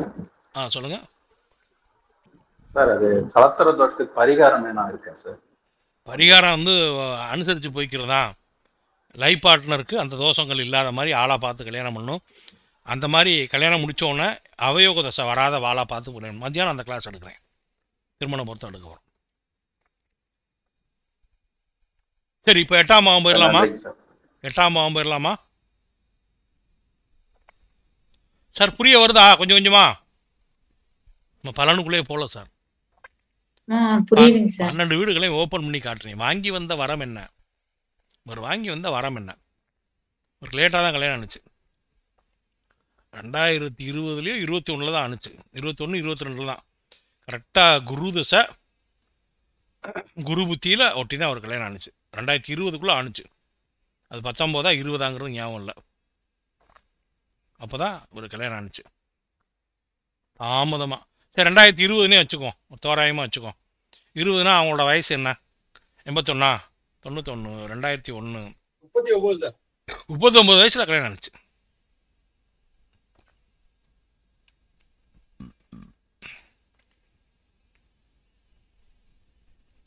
நாற்பது வயசு ஒட்டி வர்றப்ப கல்யாணம் ஆணுச்சு. ரொம்ப லேட் மேரேஜ் சார். இது வரைக்கும் நான் சொன்னது புரிஞ்சுன்னு சொல்லிட்டீங்கன்னா அடுத்து போயிடலாம் சார். இப்போ 8ஆம் பாவம்னு போட்டுங்க. 8ஆம் பாவம்னு போட்டுங்க. 8ஆம் வீட்டில் என்னங்க இருக்கு? ஆயுள் இருக்குங்க, மாங்கல்ய பலம் இருக்குங்க. 8ஆம் வீடை பார்ப்போம். லக்னத்துக்கு 8ஆம் வீடு புதனோட வீடுங்க. 8ஆம் வீட்டை யார் பார்த்துருக்கா? சனி பார்த்துருக்காருங்க. சனி பார்வை 8ல்னு போட்டுங்க. சனி பார்வை 8ல். 8ஆம் அதிபதி 12ன்னு போட்டுங்க. 8 கூடயும் 12. இது வேற என்ன பண்ணுவாங்க ஜோசியர்? 8 கூடயும் 12 இருக்கான், மாங்கல்ய பலம் இல்லைன்னு சொல்லிட்டு இது வேற தடையை கொடுப்பாங்க. இங்கிட்டு கலத்திர தோஷம்மா, அங்கிட்டு குரு கெட்டு போயிட்டாருமா, பகையில் இருக்காருமா, அஸ்தங்கம்மா. லக்னத்துக்கு 8 கூடயும் 12ல் மறைஞ்சிருக்கான், மாங்கல்ய பலம் இல்லைம்மா. சரி, இப்போ இவருக்கு ஆயுள் நல்லா இருக்கா அப்படின்னா 8ஆம் வீட்டை சனி பார்த்துருக்கார், தப்பு தான். ஆனால் ஆயுளுக்கு காரகனான சனி அஸ்தங்கம் அடைந்திருந்தாலும் குருவோட கூடியிருக்கார். ஆயுள் பலம்னா அஸ்தங்கம் அடையாமல் இருந்தால் ஆயுள் பலம்னு சொல்லுவேன். இங்கே ஆயுள் நலம்னு போட்டுங்க. ஆயுள் நலம் அப்படின்னு போட்டுங்க. சரி, இப்போ 9ஆம் பாவத்துக்கு வந்துடுவோங்க. 9ஆம் பாவம் தான் அந்த பிதிர் தோஷம், அப்பாவுக்கு பிள்ளைக்கு ஆகாது, இதெல்லாம் உள்ளதுங்க. இப்போ 9ஆம் பாவத்துக்கு வந்துடுவோம். 9ல் ராகு. 9ல் ராகு இருந்தால் பிதிர்தோஷம்னு ஒருத்தவங்க சொன்னாங்க, நான் பதில் பேச முடியல. பித்ருதோஷம் பிதிர்தோஷம்னாங்க. போட்டுங்க 9ல் ராகு. 9 கூடையவன் 7ன்னு போட்டு 9ஆம் அதிபதி உச்சம்னு போட்டுங்க. 9ஆம் அதிபதி உச்சம். 9ஆம் அதிபதி உச்சம். சரி, இங்க பித்ருதோஷம் வருதா, பித்ருக்கள் ஆசி இருக்கா, மூதாதையரோட ஆசி இருக்கா அப்படின்னு பார்த்தா சூரியன் குருவை அஸ்தங்கம் பண்ணி பலமாயிட்டார், சனியை அஸ்தங்கம் பண்ணி பலவீனமாக இருக்காரு. இல்லைங்களா? இருந்தாலும் குருவை அஸ்தங்கம் பண்ணனால நல்ல பலமாக இருக்கார் சூரியன். வர்க்கோத்மம் வேற ஆயிருக்காரு, அம்சத்தில் குருவோட இருக்கார். அப்போது காரகரான பிதுருக்களுக்கு காரகரான, பித்ருக்கு காரகரான, மூதாதையருக்கு காரகரான சூரியன் வலுத்து அவர் 2 மார்க்கில் இருக்கார். ஸோ பித்ரு ஆசி உண்டு. 9ல் ராகு இருந்தால் வெறும் பித்ருதோஷம் சொல்லக்கூடாது, சூரியனையும் போய் பார்க்கணும், 9ஆம் அதிபதியையும் பார்க்கணும். 9ஆம் அதிபதி கெட்டு சூரியனும் கெட்டு இருந்தால் பித்ரு முன்னோர்கள் ஆட்சி இல்லை, முன்னோர்களை நீ கவனிக்கல, அதனால பித்ருதோஷம் அப்படின்னு சொல்லலாம். இங்கே பாதகாதிபதி பிளேஸ்டு இன் 7th பொசிஷன். நீங்கள் வேத ஜோதிடத்தின் அடிப்படையில் பார்த்தீங்கன்னா விருச்சிக லக்னத்துக்கு பாதகாதிபதி 9 கூடிய சந்திரன், அவர் 7ல் இருந்தார். நான் ஆரம்பத்தில் இந்த ஜாதகத்தை பார்க்குறப்ப இந்த புதனோட டீச்சர் கண்டுபிடிக்க முடியல, ஆனால் சொல்லிட்டோம். பாயிண்ட்ஸ் தனித்த புதனாக இருந்தார். பாயிண்ட்ஸ் பார்க்குறப்ப தான், பாகை அடிப்படையில் பார்க்குறப்ப தான் தெளிவு வருது, எக்ஸாக்டாக வருது. சரிங்க, நாம் 9ஆம் வீட்டை பார்த்தோம். 9ஆம் பாவக அதிபதி 7ல் இருக்கார். அப்போ 9 7ன்னு போட்டுட்டு 9ல் ராகுன்னு போட்டுட்டு பித்ரு ஆசி உண்டுன்னு போட்டுங்க. 10ஆம் வீட்டுக்கு வந்துடுவோங்க. 10ல் செவ்வாய் திக்பலம்னு போட்டுங்க. 10 கூடையும் 11. 10ல் செவ்வாய் திக்பலம், 10 கூடைய சூரியன் 11. அப்போ 10 ஒரு கோடு போட்டு 11 போட்டுங்க. போட்டுட்டு ரிசல்ட்னு போட்டு கவர்மெண்ட் டீச்சர்னு போட்டுருங்க. அதெல்லாம் பார்த்துட்டோம் ஏற்கனவே, போய் 2ஆம் பாவத்தில் முதன்மை பலத்தில் எடுத்துட்டோம். இப்போ 11ஆம் பாவத்துக்கு வந்துடுங்க. 11 போட்டு குரு சனி சூரியன்னு போட்டுங்க. குரு சனி சூரியன் 11 கூடையன் 12ல் இருக்கான். 11 கூடையன் 12ல் இருக்கான். சரி, இதுக்கு ஏதாவது ஒரு பலனை போடணுமே அப்படின்னா நட்பு லாபத்தில் கவனம் தேவைன்னு மட்டும் போட்டுங்க. நட்பு லாபத்தில் கவனம் தேவை அப்படின்னு போட்டுங்க. வேற யாரும் பார்க்கல. 12ல் புதன், 12 கூடையவன் 1ல் இருக்கான். 12ல் புதன் 12 கூடையவன் 1ல் இருக்கான். இந்த 12ல் புதன் இருக்கு சார், கல்வி வராதுலாம் நினைக்கக்கூடாது. புதனுக்கு மறைவிடம்லாம் 12ஆம் வீடு கிடையாதுங்க. அவரோட சொந்த வீடே காலபுருஷனுக்கு 3ஆம் வீடு 6ஆம் வீடுங்க. காலபுருஷ அட்டவணைப்படி மேஷம் முதல் ராசி என்றால் 3வது வீடு புதனோட வீடு, ஆட்சி வீடு. 6வது வீடு உச்சம் மூலத்திரிகோணம், ஆட்சி பெறக்கூடிய வீடு. அப்போ ஒரு காலபுருஷனுக்கு 3 6க்கு சொந்தக்காரன். இது ஞானிகள் முனிவர் என்ன சொன்னாங்கன்னா, மறைந்த புதன் நிறைந்த கல்வியை தருவார் அப்படின்னு லேசாக சொன்னாங்க. புரிஞ்சவே பிஸ்தா பிடிச்சிக்கடா அப்படின்ட்டாங்க. சரி, 11 கூடையே 12ல் இருக்கான். நட்பு லாபத்தில் கவனம் தேவை. 12 கூடையே 1ல் இருக்கான் அப்படின்னு போட்டுங்க. இப்போ கோச்சாரத்துக்கு வந்துடுவோங்க. சார், இது வரைக்கும் 12 பாவத்தை பார்த்தேன், இது வரைக்கும் பலனுக்குள்ளே போகல சார். மணி 12 ஆயிடுச்சு, பலனுக்கே போகல. இந்த படமே போட்டு காட்டல, சினிமா கொட்டாய் சுற்றி காமிச்சேன். இதான் ஆப்ரேட்டர் ரூமு, இதுதான் டிக்கெட் கொடுக்குற கவுண்டரு, இதுதான் கேண்டீனு. இந்த பக்கம் ஜென்ஸ் ரெஸ்ட் ரூம், இந்த பக்கம் லேடிஸ் ரெஸ்ட் ரூம். இதெல்லாம் சீட்டு. சைடில் பாருங்கள் ஏசியோட விண்டோ இருக்குது. தேட்டரில் டிடிஎஸ்லாம் இருக்குது. சரவுண்டு எஃபெக்ட் இருக்குது. சீட்டு பாருங்கள், குஷன் சீட்டு. முன்னாடி பாருங்கள், திரைக்கு முன்னாடி வெறும் வாளியாக வச்சுருக்கோம். அது மண் தண்ணி எல்லாம் வச்சுருக்கோம். ஒருவேளை ஃபயர் ஆனால் ஃபயரிங் எக்ஸிக்யூஷன் இங்கே இருக்குது, இங்கே இருக்குது. மேனேஜர் ரூமு அந்தா இருக்குது. ஆப்ரேட்டரோட ரெஸ்ட் ரூம் இந்தா இருக்குது. இது சைக்கிள் ஸ்டாண்டு. இதான் இன்கேட்டு, இது அவுட் கேட்டு. சினிமா கொட்டாயை காமிச்சாச்சு, சுற்றி பார்த்துட்டீங்க. படத்துக்கு போகணும், பலன் சொல்லணும். சார், இது வரைக்கும் புரிஞ்சுன்னு சொன்னால் அடுத்து போயிடலாம். இன்னும் 1 மணி நேரம் இருக்குது. சார், சொக்கலிங்கம் பேசுகிறாங்க. சார் இப்போ 3ஆம் அதிபதி சனி வந்து அஸ்தங்கங்கிறதுனால வந்து இளமையில காமம் சுகம் கிடைக்காது, திருமணம் லேட் ஆகும்னு சொல்றோம். ஆமா.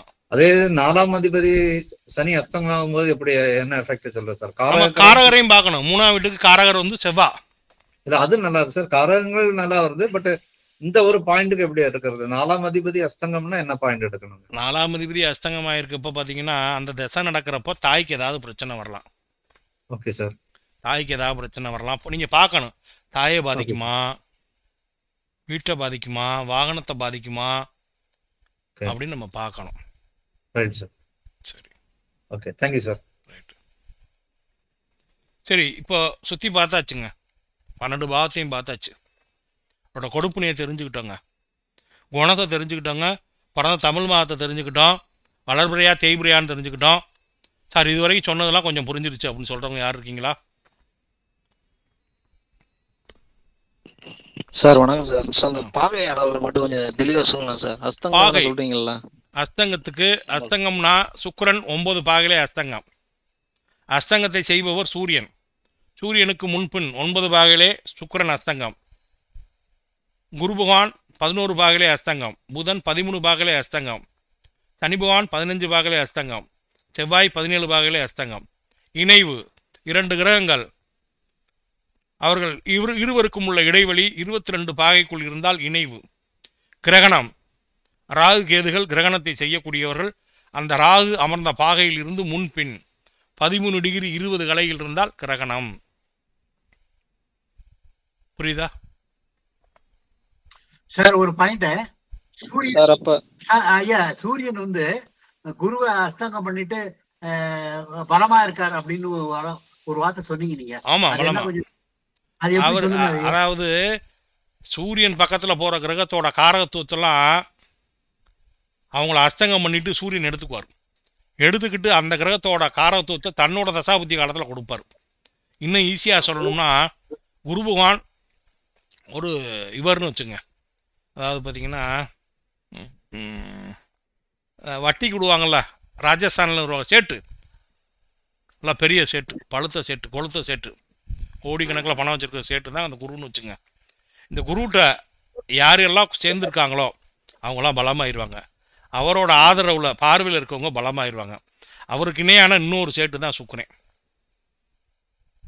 ஸோ இவங்களோட கூடுனா சேர்ந்தா இவங்கெல்லாம் ஒளி தரக்கூடிய கிரகங்கள், இயற்கை சுவர்கள். ஸோ அப்போ இவங்களோட சேரக்கூடிய கிரகங்கள் பலமாகும், அவங்களோட தசாகாலமும் பலமாகும். சரிங்களா? புரிஞ்சு சார். இன்னும் கொஞ்சம் சார், அந்த இது சூரியன் வந்து 29 டிகிரி 0 மினிட்ஸ் கலைன் போட்டுருக்கலாம் சார். அதை வந்து எப்படி சார் நமக்கு மைனஸ் பண்றது, கழிக்கிறது? ஒன்றும் இல்லைங்க, சொல்லித்தாங்களா சார்? கொஞ்சம் புரியல சார் அது. அப்படியா? ரைட் ரைட், புரியல, சொல்லித்தரேன். இப்போ கன்னி ராசியோட அளவு எவ்வளோங்க? ஒரு ராசியோட அளவு எவ்வளோ? 30 டிகிரி. இந்த சூரியனுங்கிற பஸ் 30 கிலோமீட்டர் எத்தனை கிலோமீட்டர் வந்துருச்சுங்க? 29. இப்போ துளாராசியை தொடரணும்னா இன்னும் எத்தனை கிலோமீட்டர் தொடர்ந்தா அதை தொடுங்க? இன்னும் 1 டிகிரி சார். அப்போ அந்த 1 டிகிரி எடுத்துங்க. இந்த 1 டிகிரியும் புதனோட டிகிரியையும் கூட்டுங்க. கூட்டினா எவ்வளோ வருது ரிசல்ட்டு? 5 டிகிரி 9 கலை வருது சார். அந்த பாயிண்ட் சம்திங்லாம் தூக்கி குப்பையில் போட்டுங்க. ஒன்று குறைங்க, இல்லைன்னா கூட்டிங்க. 5 டிகிரி வச்சுங்க. சூரியனுக்கும் புதனுக்கும் உள்ள இடைவெளி 5. 2 கிரகங்கள் வெவ்வேறு ராசியில் இருந்தாலும் கூட 22 பாகைக்குள் இருந்தால் இணைவு. அப்போ இணைஞ்சாங்களா?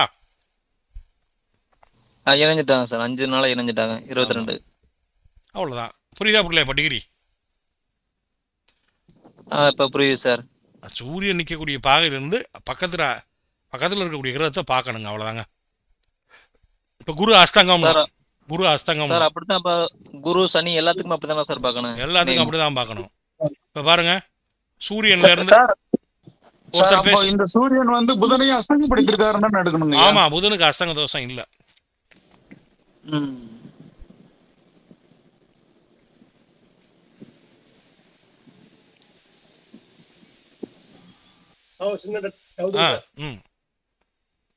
ஒரே பாவத்துக்குள்ள 22 டிகிரிக்கு மேல இருந்தாங்கன்னா அது இணைவு எடுத்துக்கலாமா? எடுக்கிறோம். 22க்கு மேல இருந்தா ஒரு ராசிக்குள்ள இருந்தா லேசான இணைவு தான். ஆனா பர்ஃபெக்டான இணைவு 22 டிகிரிக்குள்ள இருந்தா எடுத்துக்கலாம். வேற யாருமே இல்லை. இப்போ இந்த ஜாதகத்தில் யாருமே இல்லை. குருவோட பார்வையில் யாரும் இல்லை, சுக்கிரனோட பார்வையில் யாரும் இல்லை. ஆனால் 22க்கு மேலே ஒரு கிரகம் இருந்தால் எடுத்துக்கலாம். பிள்ளைகளா வீட்டில் கிழவன் துள்ளி குதிப்பான். வாட்ஸ்அப்பில் ஒரு கிழவனார் ஆடுவார், ரொம்ப வயசானவர். அவர் இப்போ பாவம் இருக்காரா இல்லையான்னு தெரியல, டான்ஸ் ஆடிட்டே இருப்பார். பார்த்துருக்கீங்களா பழைய பாட்டெலாம் போட்டு? பிள்ளைகளா வீட்டில் கிழவன் துள்ளி குதிப்பாங்கிற மாதிரி இந்த குருவும் சுக்கிரனும் யாரையும் பார்க்கல, யாரு கூடயும் சேரலைன்னா 22 தாண்டி இருந்தால் கூட 30 பாகை கொண்ட ஒரு ராசிக்குள்ள இருந்தால் கூட அப்போ நம்ம அதை எடுத்துக்கலாம். லேசான நினைவில் வந்துட்டாங்க அப்படின்னு எடுத்துக்கலாம். சார் தியேட்டரை பார்த்தாச்சு, படம் போட விட மாட்டேங்கிறீங்க. சார் இன்னும் ஒரே ஒரு கேள்வி சார். ஆபரேட்டர் வந்துட்டாரு. இப்ப சூரியன் சனி அஸ்தங்கம் பண்ணிருக்காருங்க. எல்லா கிரகத்தை இந்த சனி சூரியன். ஒரே டவுட் சார், ராகு கூட இருந்து கிரகணம் பண்ணிருந்தா அஸ்தங்கம் எடுக்கிறதா இல்ல கிரகணம் எடுக்குமா சார்? சூரியன் இப்போ இங்கே ராகு இருக்காருன்னு வச்சுக்கோங்க. ராகு இருந்து இந்த சூரியனை கிரகணம் பண்ணிட்டாருன்னா சூரியனோட தசாபுத்தி காலத்தில் குரு சனி புதனோட காரகத்தை சூரியனால் கொடுக்க முடியாது. ராகு தான் எல்லாத்தையும் கொடுப்பார். நம்மளோட படித்த ஒருத்தவங்க வயதான அம்மா, அவங்களுக்கு பார்த்தீங்கன்னா ரிஷபராசியில் சுக்கிரன் குரு எல்லாரும் சேர்ந்து ராகுவோட இருப்பாங்க. கரெக்டாக பார்த்தீங்கன்னா அந்த அம்மாவுக்கு அந்த ராகு புத்தி வரப்போ தான் கல்யாணம் ஆகி பிள்ளையும் பண்ணுச்சு. அது முடிஞ்சோன்னே அந்த புத்தி முடிஞ்சு அதுக்கப்புறம் பிரிவினை ஆயிடுச்சு. சுக்கிர புத்தி வர்றப்ப பிரிவினை எல்லாம் வந்துடுச்சு. சரிங்களா? போலாமா? படம் போடலாமா?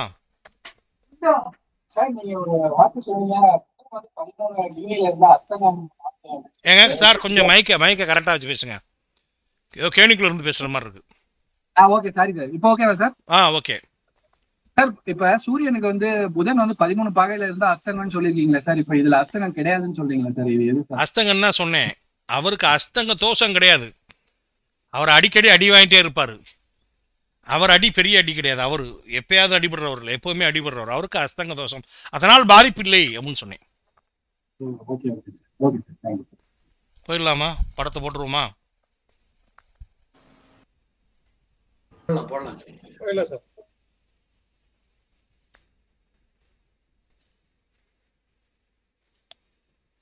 இப்போ பலன் எடுக்கணுங்க, பலன் சொல்லணுங்க. இப்போ பலன் சொல்றப்ப தசாபுத்தி கோச்சாரத்தை இணைச்சிடணும், இங்கே உள்ளதை சேர்க்கணுங்க. இப்போ ஒரு லைட்டு போட்டுறேன், அடிஷ்னல் லைட். இப்போ நம்ம பலன் சொல்லும்போது என்ன சொல்லணும்னா, எடுத்தோன்னே அவங்கள்ட்ட கன்ஃபர்மேஷன் பண்ணணும். மேடம் உங்களுடைய date of birth 16/10/1981 8:59 AM Sri Lanka கண்டியில் பிறந்திருக்கீங்க, சரியா? கரெக்ட். அம்மா நீங்கள் பிறந்திருக்கக்கூடிய லக்னம் விருச்சிக லக்னம், ராசி ரிஷபராசி, கார்த்திகை 3ஆம் பாதம், சரியா? சரி அப்படின்னு நம்ம கேட்டுறணும். அடுத்து கொடுப்பினைகளை சொல்லணும். அம்மா உங்களுக்கு லக்னத்தில் சுக்கிரன் இருக்கார், அதை சொல்லணும் கூட, கிரகத்தை சொல்லணும்னு அவசியம் இல்லை, உங்களுக்காக சொல்கிறேன். நீங்கள் சொல்கிறப்ப கிரகத்தை மறைச்சி தான் சொல்லணும். ஜாதகி நவநாரியமாக வாழக்கூடியவர், கற்பனை வளமுடையவர், அதே நேரம் செவ்வாய் பார்க்கறனால அவசரக்காரர், கொஞ்சம் நிதானித்து முடிவெடுக்கக்கூடியவர். இருந்தாலும் லக்னாதிபதி 10ல் திக்பலமாக இருக்கனால உங்களோட பணியில் கண்ணும் கருத்துமாக இருப்பீங்க. உங்களுக்கு அரசாங்க தொடர்பு, அதிகார சிந்தனை இருக்கும். அதே நேரம் உங்களுக்கு எப்பவும் கையிருப்பில் கவனமாக இருங்க. ஏன்னா 2 கூடயும் அஸ்தங்கமாகி அப்புறம் தான் இருக்கான். குடும்ப வாழ்க்கையில் அனுசரித்து போங்க. அதே நேரம் சமுதாயத்தில் நல்ல மதிப்பு இருக்கும், சகோதர ஒற்றுமை உண்டு, உயர்கல்வி உண்டு, வீடு அமையும், நிலம் அமையும், தாய் வழி ஆதரவு உண்டு. இது கடுமையான திருமண தடையை குறிக்கக்கூடிய ஒரு ஜாதகம். ஏன்னா செவ்வாய் சனி பார்த்துருக்காங்க, குரு வேற கெட்டிருக்கார். ஸோ இது திருமண தடை என்ற பேரில் புத்திர தடை உள்ள ஜாதகம். ஸோ தாமத திருமணம் சிறப்பு. அதே நேரம் குலதெய்வ வழிபாடு உண்டு, லேட்டாக திருமணமாகி குழந்தை பேர் கிடைக்கும். அதே நேரம் வேலை உன்னதம். மன வாழ்க்கை அப்படின்னு பார்க்கும் பொழுது ராசிக்கு 7ல் சுக்கிரன் இருந்து கலத்திர தோஷத்தை கொடுக்கிறார். ராசிக்கு 7ஆம் பாவம் சனி செவ்வாய் பார்வையில் இருக்குது. அதே நேரம் லக்னத்துக்கு பாரகாதிபதியான சந்திரன் 7ல் உட்கார்ந்துருக்கார். வீடு கொடுத்த அந்த சுக்கிரன் அந்த 7ஆம் வீட்டுக்கு அதிபதி சனி செவ்வாய் பார்வையில் சமம் என்ற நிலையில் இருக்கார். ஸோ தாமத திருமணம் சிறப்பு. அகில பற்றி எந்த பிரச்சனையும் இல்லை. அதே நேரம் தந்தை வழி உறவுகள், பித்ருக்கள் ஆசி இருக்குது. சுயதொழில் அப்படின்னு பார்க்கும் பொழுது உங்களுக்கு கல்வி அப்படின்னு பார்க்கும்போது டீச்சிங், அக்கௌண்ட்ஸ் ஆடிட்டிங், உணவு நீர் பயணம் இந்த துறைகள் நல்லா இருக்கும். அடுத்து நட்பு லாபத்தில் கவனம் தேவை, தாமத திருமணம் சிறப்பாக இருக்கும் அப்படின்னு சொல்லிட்டு இப்போ கரண்ட் பொசிஷனுக்கு வந்துடணும். இப்போ கோச்சாரத்தை எடுக்கணும்.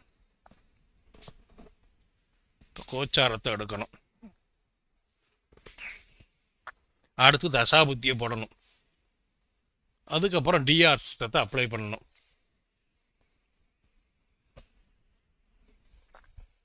இப்போ கோச்சாரத்துக்கு நம்ம வந்துடுவோங்க. கோச்சாரப்படி கேது இங்கே இருக்காருங்க, ராகு இங்கே இருக்காருங்க, சனி பகவான் இங்கே இருக்காருங்க, குரு இங்கே இருக்கார். அதிசாரம் எதுவும் ஆயிட்டாரா? இன்னும் ஆகலைன்னு நினைக்கிறேன். ஆக போகிறாரு.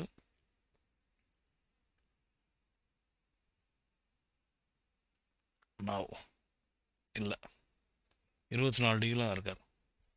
சரி போட்டோமா? இப்போ பார்க்கணுங்க நம்ம இவரோட ராசி ரிஷபராசி. ரிஷபராசிக்கு 11ல் சனி, அதை எழுதிக்கணும். ராசிக்கு 12, 11, 10. 10ல் ராகு, 4ல் கேது. 10ல் ராகு, 4ல் கேது.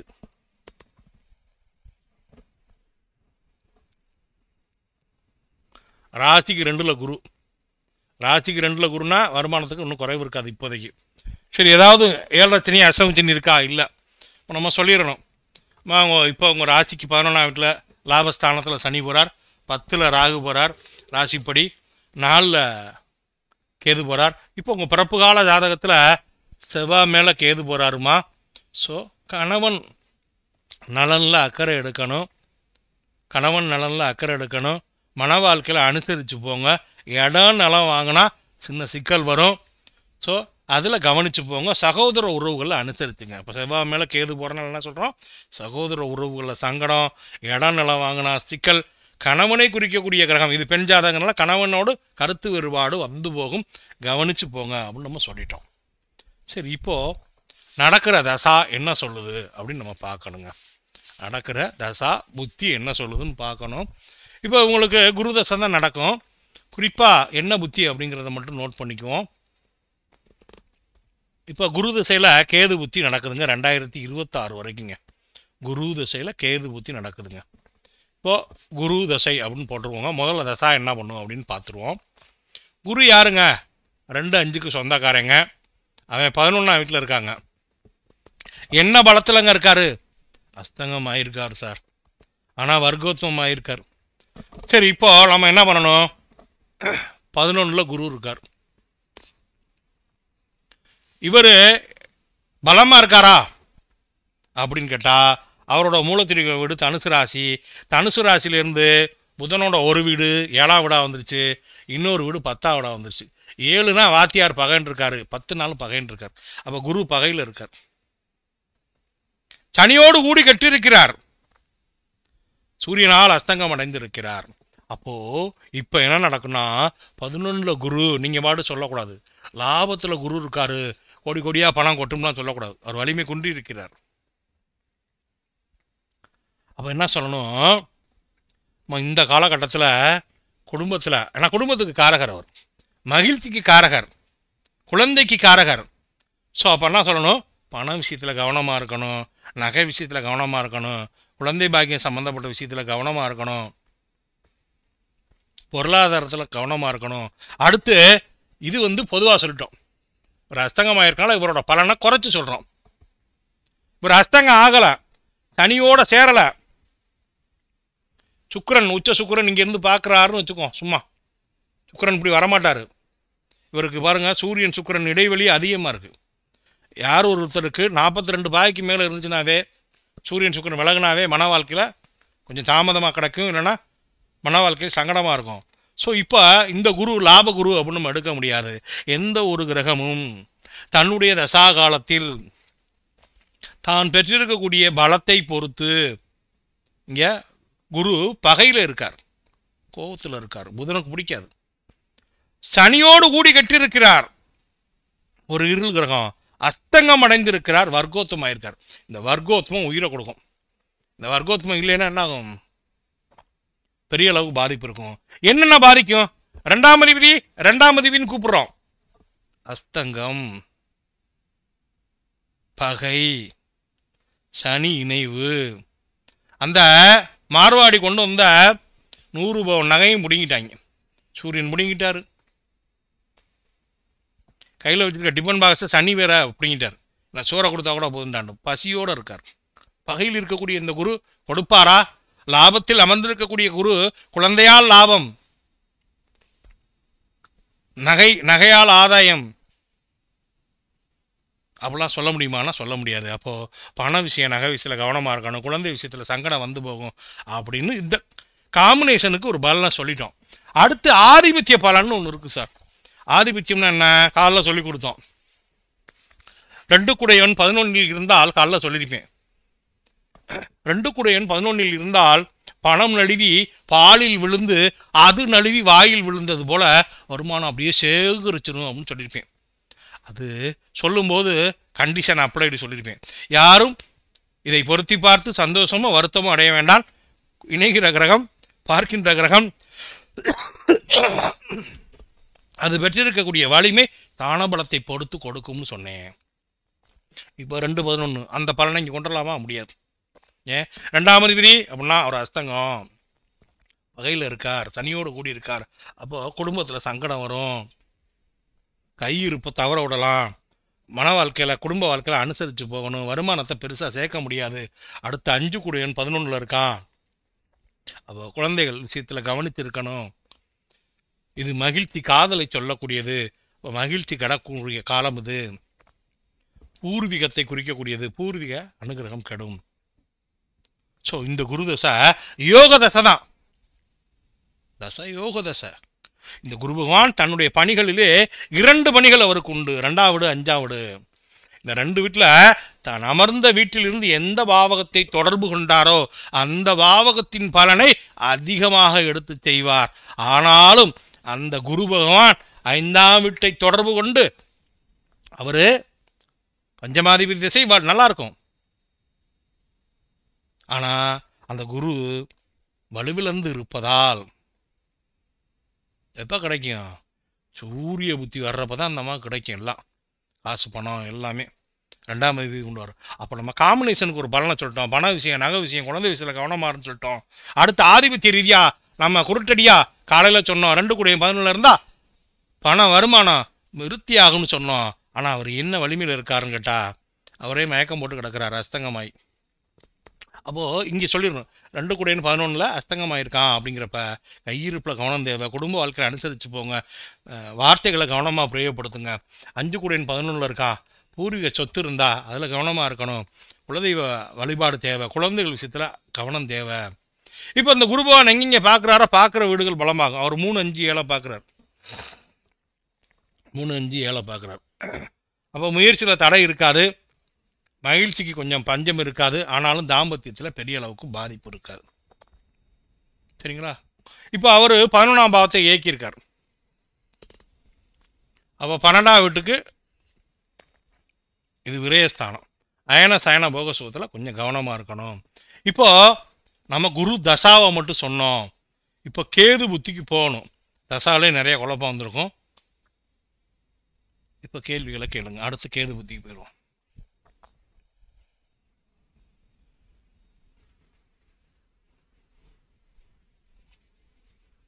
போயிடுவோமா? மைக் ஆன் பண்ணியிருக்கேன். குரு தசையில் யாருக்கு எதுவும் சந்தேகம் இருந்துச்சா? சார் காலையில் ஒரு மாதிரி சொன்னீங்க. ஆமாம், லக்னம் இல்லை, பார்வை இல்லை, இணைவு இல்லை, பொது பலனது கிறுக்கல் நிலைன்னு சொன்னேன். இப்போ என்னென்னா 2 குடையன் 11 இருந்தால் அங்கே பலன் நழுவி பாலில் விழுந்து அது நழுவி வாயில் விழுந்துன்னு சொன்னீங்க. இப்போது 2ஆம் அதிபதி அஸ்தங்கம் சனியோட கூடி கட்டியிருக்கார், பகையாக இருக்கார் சொல்லி அவரால் கொடுக்க முடியாது அந்த பாவகத்தை, அந்த விஷயங்களை. 2ஆம் வீட்டில் இருக்கக்கூடிய சங்கதி என்ன? குடும்பம், வருமானம். 5ஆம் வீட்டில் மகிழ்ச்சி, குழந்தை, குலதெய்வ அனுகிரகம், பூர்வீகம், இதையெல்லாம் கொடுக்க முடியாத நிலையில் அவர் இருப்பார். ஆதிபத்திய கெடுதல் வந்துடும். கேட்குறான், 2ஆம் நம்பர் வண்டி எங்கேயா ஓடுது? அது ஆக்சிடெண்ட் ஆகி கிடக்கு சார், டயர் வெடிச்சிருச்சு. சரி, 5ஆம் நம்பர் வண்டி எங்கே? அதுவும் ஆக்சிடெண்ட்டு சார். இப்ப குரு வந்து நீசமா இருக்கிறதுனாலதான் இந்த நீச்ச பலனாங்க ஐயா. நீச்சம்லாம் இங்கே இருந்தாங்க நீச்சம். படிங்க, படிச்சுட்டு கேளுங்க. ரெக்கார்டிங் ஓடுது இல்லையா? இங்கே இருந்தா நீச்சம். அஸ்தங்கம்னு சொல்லணும். மைக் ஆஃப் பண்ணிங்க. அஸ்தங்கமாக இருக்கனால இப்படி பலன். போலாமா? கேது பத்தி போயிருமா? போலாம் சார். கேது என்ன செய்வார்? இப்போ கேது சனியை போல செயல்படணும். கேதுவை யாரும் பார்த்துருக்காங்களா? குரு பார்த்த கேது. சூப்பர். கேது எங்கே உட்காந்துருக்கார்? 3ஆம் வீட்டில் உட்காந்துருக்கார். சரி, இதை அழிச்சிடலான்னு சொன்னால் இங்கேயே போட்டுருவோம். ஏன்னா கொஞ்சம் எக்ஸ்டென்ஷன் வரும்.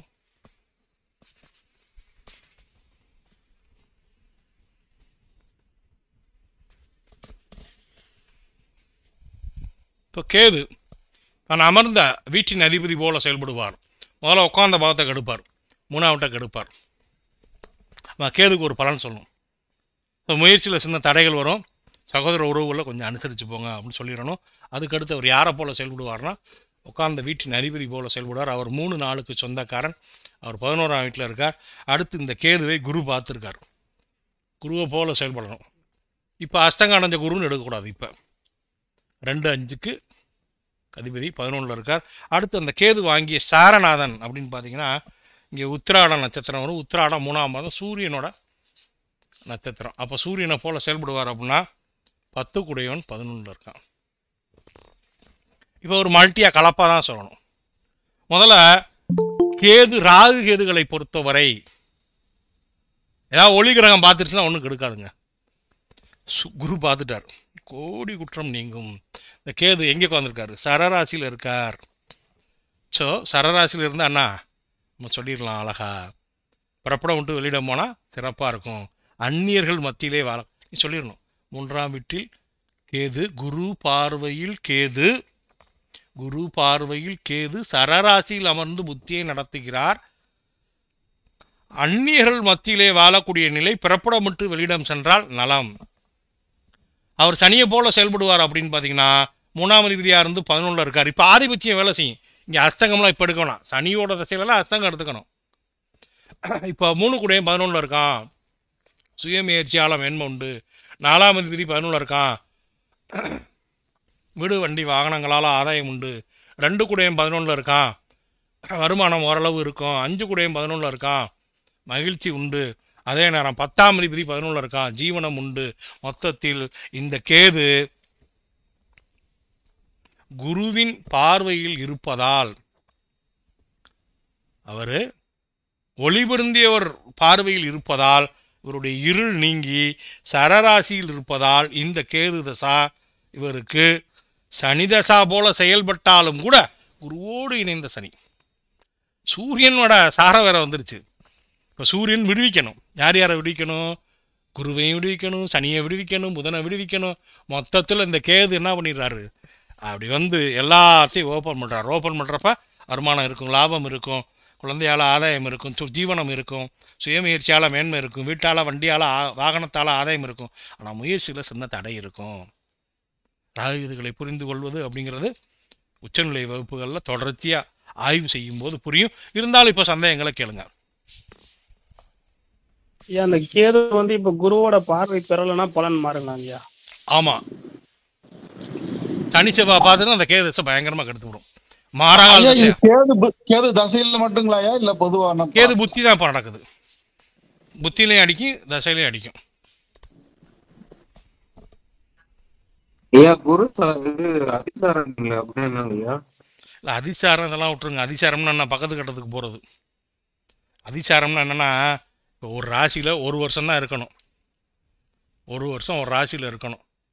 இந்த அதிசாரம்னா என்னென்னா, சொல்லாமல் கொள்ளாமல் 6 மாதம் இருக்க போய் டக்குன்னு அடுத்த ராசிக்குள்ளே போயிட்டு திரும்ப ரிவர்ஸ் வரும். இதை தான் கொஞ்சம் அதிசாரம்னு சொல்கிறோம். முன்னாடியே போயிடுறது. 1 வருஷத்துக்கு முன்னாடியே போயிட்டு திரும்ப வந்துடுவாங்க, வக்கரமாகி வருவாங்க.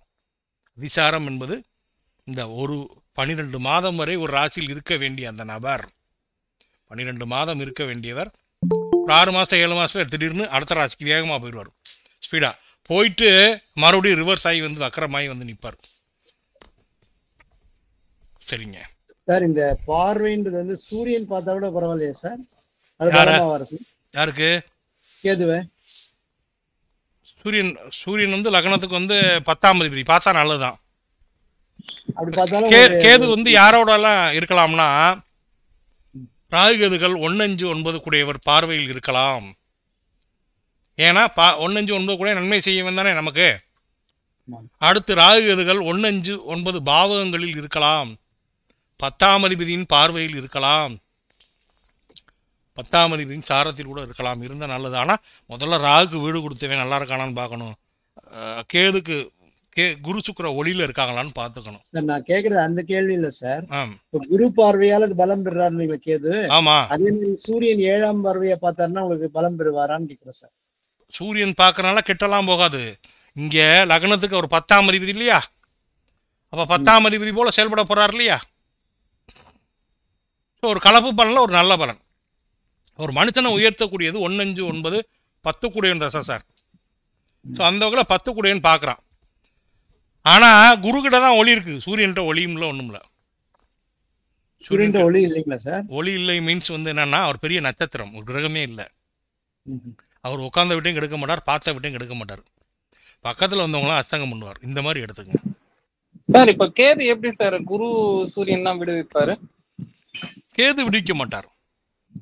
கேது தான் அமர்ந்த வீட்டின் அதிபதி போலவும் தன்னை பார்த்த கிரகத்தை போலவும் தான் அமர்ந்த சாரநாதனை போலும் செயல்படும் பொழுது அப்படியே அந்த சாரநாதன் வந்து சூரியனா வந்துடுறார், குருவா வந்துடுறார், சனியா வந்துடுறார். மொத்தத்தில் கேது 5ஆம் அதிபதி பார்வையில் இருக்கார். ஸோ 5ஆம் அதிபதி திசை போலவும் இருக்கும். ஒரு கலப்பு பலன். இந்த கலப்பு பலன்ல ஒரு நன்மை வந்துடும். இந்த இது அஸ்தங்கம் தானே ஆதிபத்திய பலன் கொடுத்துருன்றீங்க அப்படி இல்லை. கேதுவை பொறுத்த வரைக்கும் இவர் தான் தசாநாதன், முத்திநாதன். இவரு பலவீனம் ஆயிருக்காரான்னு பார்க்கணும்.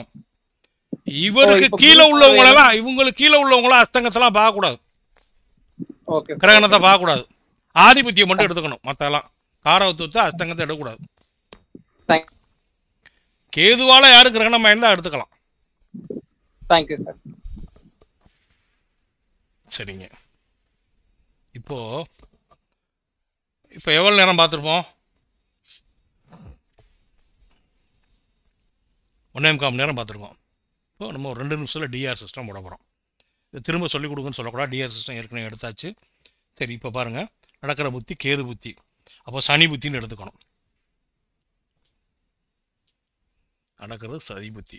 புத்திமான் பலவான் என்ற அடிப்படையில் இந்த சிஸ்டம் எடுக்கப்படுது. 1ஆம் வீட்டுக்கு சனி யாருன்னா மாரகால், ஜாதகி எதுலேயும் கவனமாக இருக்கணும். 2ஆம் வீட்டுக்கு 2ஆம் அதிபதி, வருமானத்தில் குடும்பத்தில் பெரிய அளவுக்கு சங்கடம் இருக்காது. 3ஆம் வீட்டுக்கு அவரே அதிபதி, முயற்சிகளில் இனிமேல் தடை விலகும். தாய் வழி உறவுகளோட ஆதரவு இருக்கும். 5ஆம் வீட்டுக்கு 12, குழந்தைக்காக செலவு, அதே நேரம் மகிழ்ச்சி கிடக்கூடிய காலம், ஆதரவு கிடக்கூடிய காலம், குலதெய்வ வழிபாடு தேவை. 6ஆம் வீட்டுக்கு 11, ஏன்னா 6ஆம் வீடு சரராசி, சரராசிக்கு சனி பகவான் பாதகாதிபதி. ஸோ வேலையில் கொஞ்சம் கவனமாக இருக்கணும். மன வாழ்க்கை அப்படின்னு பார்க்கும் பொழுது பெரிய அளவுக்கு எந்த பாதிப்பும் இருக்காது. பாக்கியாதிபதி பாதக பாக்கியாதிபதி. ஸோ மைனஸ் ப்ளஸ் சின்ன சின்ன ஊடல் கூடல் வந்து போகும். 8ஆம் வீட்டுக்கு பாக்கியாதிபதி, ஆயுளை பற்றி எந்த பிரச்சனை இல்லை. 9க்கு 8, தந்தை வழி உறவுகளோடு அனுசரித்து போகணும். உயர்வுல தடை இருக்கும். முதல் போட்டு இப்போ தொழில் செய்யலாமான்னா 10ஆம் வீட்டுக்கு 6. ஸோ ஜீவனம் ப்ரமோஷன் இதில் தடை இருக்கும். அதே நேரம் 11ஆம் இடம் அப்படின்னு சொல்லக்கூடிய நட்பு லாபத்தை பொறுத்தவரை பஞ்சமாதிபதியாக வராரு. ஸோ பெருசாக வந்து நட்புகளில் பாதிப்பு இருக்காது. சாப்பாடு தண்ணி அடிப்படை தேவைகள் ஏதாவது பிரச்சனை வருமானு கேட்டிங்கன்னா 12ஆம் வீட்டுக்கு ஒரு பஞ்சமாதிபதி. ஸோ பாதிப்புன்னு சொன்னால் சனி புத்தி ஒரு நல்ல புத்தி இல்லை. ஏன்னா கேது புத்தி சனி புத்தி மாதிரி. ஸோ வருமானத்தில் குறவு இல்லை. இப்போ நம்ம பலன் சொல்லணும் சார். இந்த காலகட்டம் கேது புத்தி உங்களுக்கு சனி புத்திமாக நடக்கும். எதுலேயும் கொஞ்சம் எச்சரிக்கை தேவை. ஆனால் வருமானத்தில் பெருசாக பாதிப்பு வந்துடாது. முயற்சிகளை தடை இருக்காது. தாய்வழி உறவுகள் இனிமேல் கூடி வருவாங்க. குழந்தை பேர் சம்மந்தப்பட்ட விஷயம், குழந்தைக்கு செலவு செய்யக்கூடிய நிலை, பூர்வீக சொத்து இருந்தால் அதில் கவனமாக இருங்க. அது அழியக்கூடிய காலம். குலதெய்வம் கோயிலுக்கு அடிக்கடி போயிட்டு வாங்க. வேலையில் கொஞ்சம் சுமை இருக்கும். செரிமான கோளாறு வந்து போகும். மன வாழ்க்கையில் ஏற்றம் இறக்கம் இருக்கும். ஆனாலும் பெரிய பாதிப்பு இல்லை. ஆயுளை பற்றி இப்போ எந்த பிரச்சனையும் இல்லை. தந்தை இருந்தால் தந்தை நல்ல அக்கறை எடுங்க. தந்தை வழி உறவுகளோடு அனுசரித்து போங்க. தந்தை வழி சொத்து இருந்தால் அதில் சங்கடம் வரும். முதல் போட்டு இப்போ எந்த தொழிலும் பண்ண வேண்டாம். ப்ரமோஷன் இப்போ எதுவும் எதிர்பார்க்க முடியாது. ஆனாலும் நட்புகள் நலமாக தான் இருக்கும். அயன சயன போக சுகத்தில் எந்த விதமான பாதிப்பும் இல்லை அப்படின்னு சொல்லி நம்ம முடிச்சிடணுங்க. ஸோ இப்படி பொருத்தி எல்லாத்தையும் எடுத்து சொல்லும்போது உங்களுக்கு பலன் இதுக்குள்ளே மாட்டிருங்க. இதில் நம்ம ஒரு கிளாஸை முழுமையாகவே கோஆப்ரேஷன் நல்லா பண்ணனால எடுத்திருக்கோம். இருந்தாலும் ஒரு ஜாதகத்தை வச்சு நீங்கள் எல்லா ஜாதத்துக்கும் பலன் எடுக்க முடியுமான்னு கேட்டால் முடியாது. பயிற்சி முயற்சி தொடர்ந்து போகும்போது தான் பலன் வரும். இப்போ நான் கிரகங்களோட பேரெல்லாம் சொன்னேன், அந்த பேரெல்லாம் சொல்லாமல் சொல்லணும். பலன் பார்க்க வர்றவங்களுக்கு என்ன பண்ணணும், கிரகத்தோட பேரே சொல்லக்கூடாது.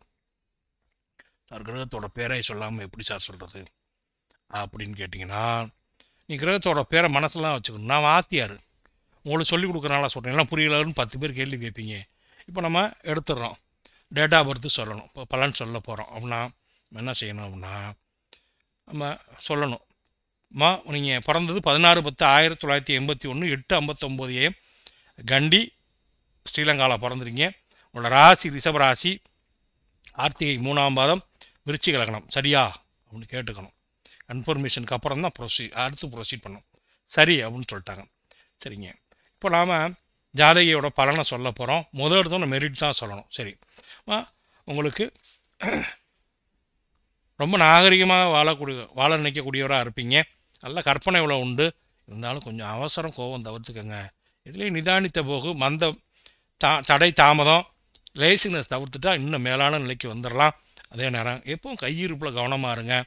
முயற்சியில் பெரிய அளவுக்கு தடைகள் வந்தாலும் கூட உங்களுக்கு சகோதர ஒற்றுமையில் எந்த சங்கடமும் இல்லை. வீடு வண்டி வாகனம் அமையும். உயர்கல்வி உண்டு. தாய்வழி ஆதரவு நிலைத்திருக்கும். தாமத புத்திரம் அமையும். அதே நேரம் வேலை அப்படிங்கிறது உன்னதம். மன வாழ்க்கையில் எப்போவுமே தாமதித்து திருமணம் பண்ணுறது நல்லாயிருக்கும். உங்களுக்கு ராசி லக்னப்படி 7ஆம் பாவகம் கலத்திர காரகன் எல்லாம் பாதிச்சிருக்கனால தாமத திருமணம் சிறப்பாக இருக்கும். ஆயுள பற்றி எந்த பிரச்சனையும் இல்லை. பித்ரு மூதாதையர் ராசி நல்லா இருக்குது. அதே நேரம் தொழில் சார்ந்த விஷயம்னு பார்க்கும் பொழுது உங்களுக்கு சந்திரன், சூரியன், புதன் இந்த கிரகங்களோட தொழில்கள் நல்ல ஏற்றமுடையதாக இருக்கும். நட்பு லாபத்தில் கொஞ்சம் கவனமாக இருக்கணும். அதே நேரம் அயன சயன போக சுகத்தில் எந்த பிரச்சனையும் இல்லை. இப்போது இன்றைக்கி நம்ம பலன் பார்க்கக்கூடிய இன்றைய தினத்தில் கோச்சார கிரகங்களான சனி பகவான் பாருங்கள், உங்களோட ராசிக்கு 11ஆம் வீட்டில் போயிட்டுருக்கார். அதே நேரம் குரு பகவான் தனஸ்தானத்தில் போகிறார். ஸோ வருமானத்தில் எந்த பிரச்சனையும் இல்லை. ராகு கேதுகள்னு பார்க்கும்போது உங்கள் ராசிக்கு 10 நாளில் போயிட்டுருக்காங்க. இந்த ராகு கேதுகள் 10ஆம் வீட்டில் ராகு 4 கேது. குறிப்பாக உங்களோட பிறப்புகால ஜாதகத்தில் செவ்வாய் மேலே போகிறனால கணவனோடு கருத்து வேறுபாடு வந்து நீங்களாம். இடம் நலம் சகோதர உறவுகளில் அனுசரித்து போங்க. இப்போது குறிப்பாக உங்களுக்கு நடக்கக்கூடிய தசா குரு தசா. இந்த குரு தசா உங்களுக்கு ஏற்றத்தை தரக்கூடிய தசா தான். இருந்தாலும் இந்த குரு பகவான் கொஞ்சம் பலவீனமாகி இருந்து அஸ்தங்கம் அடைஞ்சு வர்க்க உத்தமம் அடைஞ்சிருப்பதனால அவர் அந்தளவுக்கு பெரிய பலனை செஞ்சிட முடியாது. அப்படி அவர் கொடுப்பதாக இருந்தாலும் கூட நாம் கையிருப்பில் கொஞ்சம் கவனம் தேவை. குழந்தைக்காக செலவு செய்யக்கூடிய அமைப்பு, பூர்வீக சொத்தை இழக்கக்கூடிய நிலை. அதே நேரம் இந்த குரு பகவான் 3, 5, 7 பார்க்குறனால பெரிய அளவுக்கு முயற்சிகளில் தடையோ ஆதரவு இல்லாத நிலையோ அல்லது மன வாழ்க்கையில் சங்கடத்தையோ கொடுத்துட மாட்டார். ஸோ நகை, பணம், குழந்தை பேர் சம்பந்தப்பட்ட விஷயத்தில் கவனித்து போங்க. இந்த குருதிசை ஏற்றத்தை தர வேண்டியவர் இப்பொழுது பெரிய அளவுக்கு கொடுக்க மாட்டார். இருந்தாலும் இந்த குருதிசையோட பலன் எல்லாமே 2029 to 30 சூரிய புத்தியில் உங்களுக்கு கிடச்சிடும். குறிப்பாக உங்களுக்கு இப்போ கேது புத்தி நடக்குதுங்க. கேது 3ஆம் வீட்டில் உட்காந்துருக்கனால நம்ம என்ன பண்ணணும், சகோதர உறவுகளில் கொஞ்சம் அனுசரித்து போகணும். முயற்சியில் தடை வந்து போகும். அதே நேரம் சுய முயற்சியால் மேன்மை, தாய்வழி உறவுகளால் லாபம், வருமானம் இனிமே ஒரு சீரான நிலைக்கு வரும். குழந்தை பேர் சம்பந்தப்பட்ட விஷயம், ஆதரவு சம்பந்தப்பட்ட விஷயத்தில் ஏற்றம் இருக்கும். தொழில் விருத்தியாகும்.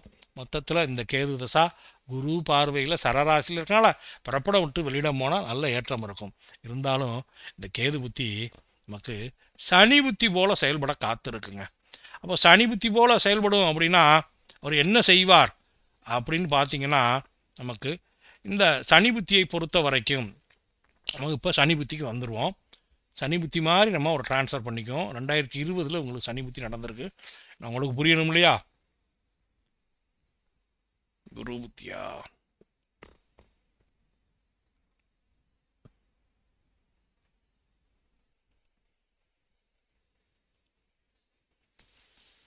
பதினொன்று 2020.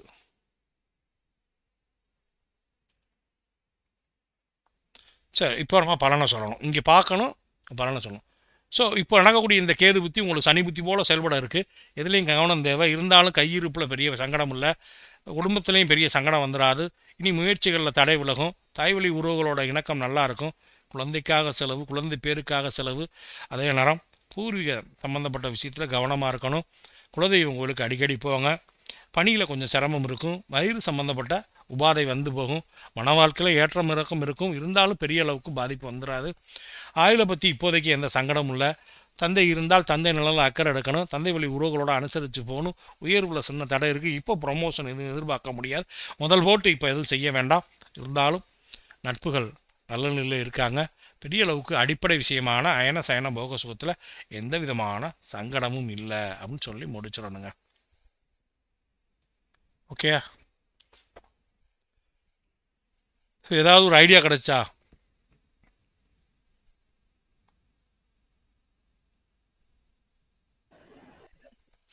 நல்லா இருந்துச்சு சார். கிடைச்சது சார். இல்ல சூப்பரா இருந்துச்சு சார்.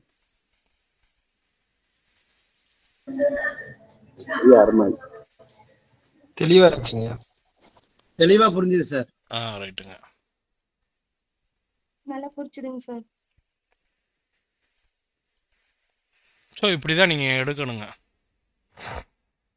நம்ம காலையில் சொல்கிறது பொது பலனுங்க. அவர் எங்கே இருக்கார், என்ன நிலைமையில் இருக்காருன்னு. அப்போ நட்பு பகை அப்படிங்கிறது அவசியம். நீச்சம் உச்சம் அவசியம். அஸ்தங்கம் அவசியம். ஒரு கிரகம் பார்த்தா பலவீனமாகும் பலமாகும் அப்படிங்கிறதெல்லாம் அவசியம். ஷட்பலம் தெரியணும். சரிங்களா? சரி, ஓகே. வேறு யாருக்கு எதுவும் சந்தேகம் இருந்தால் கேளுங்க. வகுப்பை நிறைவு பண்ணிக்குவோம். மணி ஆயிடுச்சு. நல்லா பொறுமையாகவே கொடுத்துட்டோம் ஒரு ஜாதகத்தை எப்படி ஆய்வு பண்ணுறது. ஸோ இந்த குழுவில் சுக்கிரன் 5Z மாணவர்களுக்கு இன்னையோட வகுப்பு முடிஞ்சு நீங்கள் உயர்நிலை வகுப்பில் சேர்ந்துங்க. தொடர்ந்து வந்தால் தான் இது டிரைவிங் ஸ்கூலில் பாடம் கற்றுக்கிற மாதிரிங்க. ஒரு காரை எடுத்து ஓட்டுவீங்க, பக்கத்தில் உட்காந்துருக்க வரைக்கும் ஓட்டுன மாதிரி இருக்கும். நீங்கள் சொந்தமாக கார் வாங்கி ஓட்டுற வரைக்கும் டச்சு எடுத்துகிட்டே இருக்கணுங்க. இன்றைக்கி நீங்கள் அடிப்படையோடு போயிட்டோம் அப்படின்ட்டு போனோம்னா அடுத்து மறுபடியும் 0 பொசிஷனில் ஆரம்பிங்க. ஒரு 2 மாதம் கழித்து காருக்கு சாவியை கொடுத்து ஓட்டுருன்னு சொன்னால் நீங்கள் ஏறி உட்காந்தா வண்டியை ஸ்டார்ட் பண்ணிட்டு ஃபஸ்ட்டு கியர் போட்டால் டம்முன்னு இடித்து முழுதிடும். 10 தடவை இடிச்சிடும். ஸோ தொடர் பயிற்சி மட்டுமே வெற்றி வாகை சூடும். தொடர்ந்து நாம் நவகிரகங்கள் பேரை உச்சரித்தோம். நவகிரகங்களுக்கும் நன்றி தெரிவிக்கும் விதமாக ஓம் என்ற மந்திரத்தை 3 முறை ஓங்கி ஒழித்து வகுப்பை நிறைவு பண்ணுவோம். மதியம் எல்லோரும் வந்துடுங்க. எளிமையாக திருமண பொருத்தம் பார்க்குறது எப்படிங்கிறது சொல்ல போகிறோம்.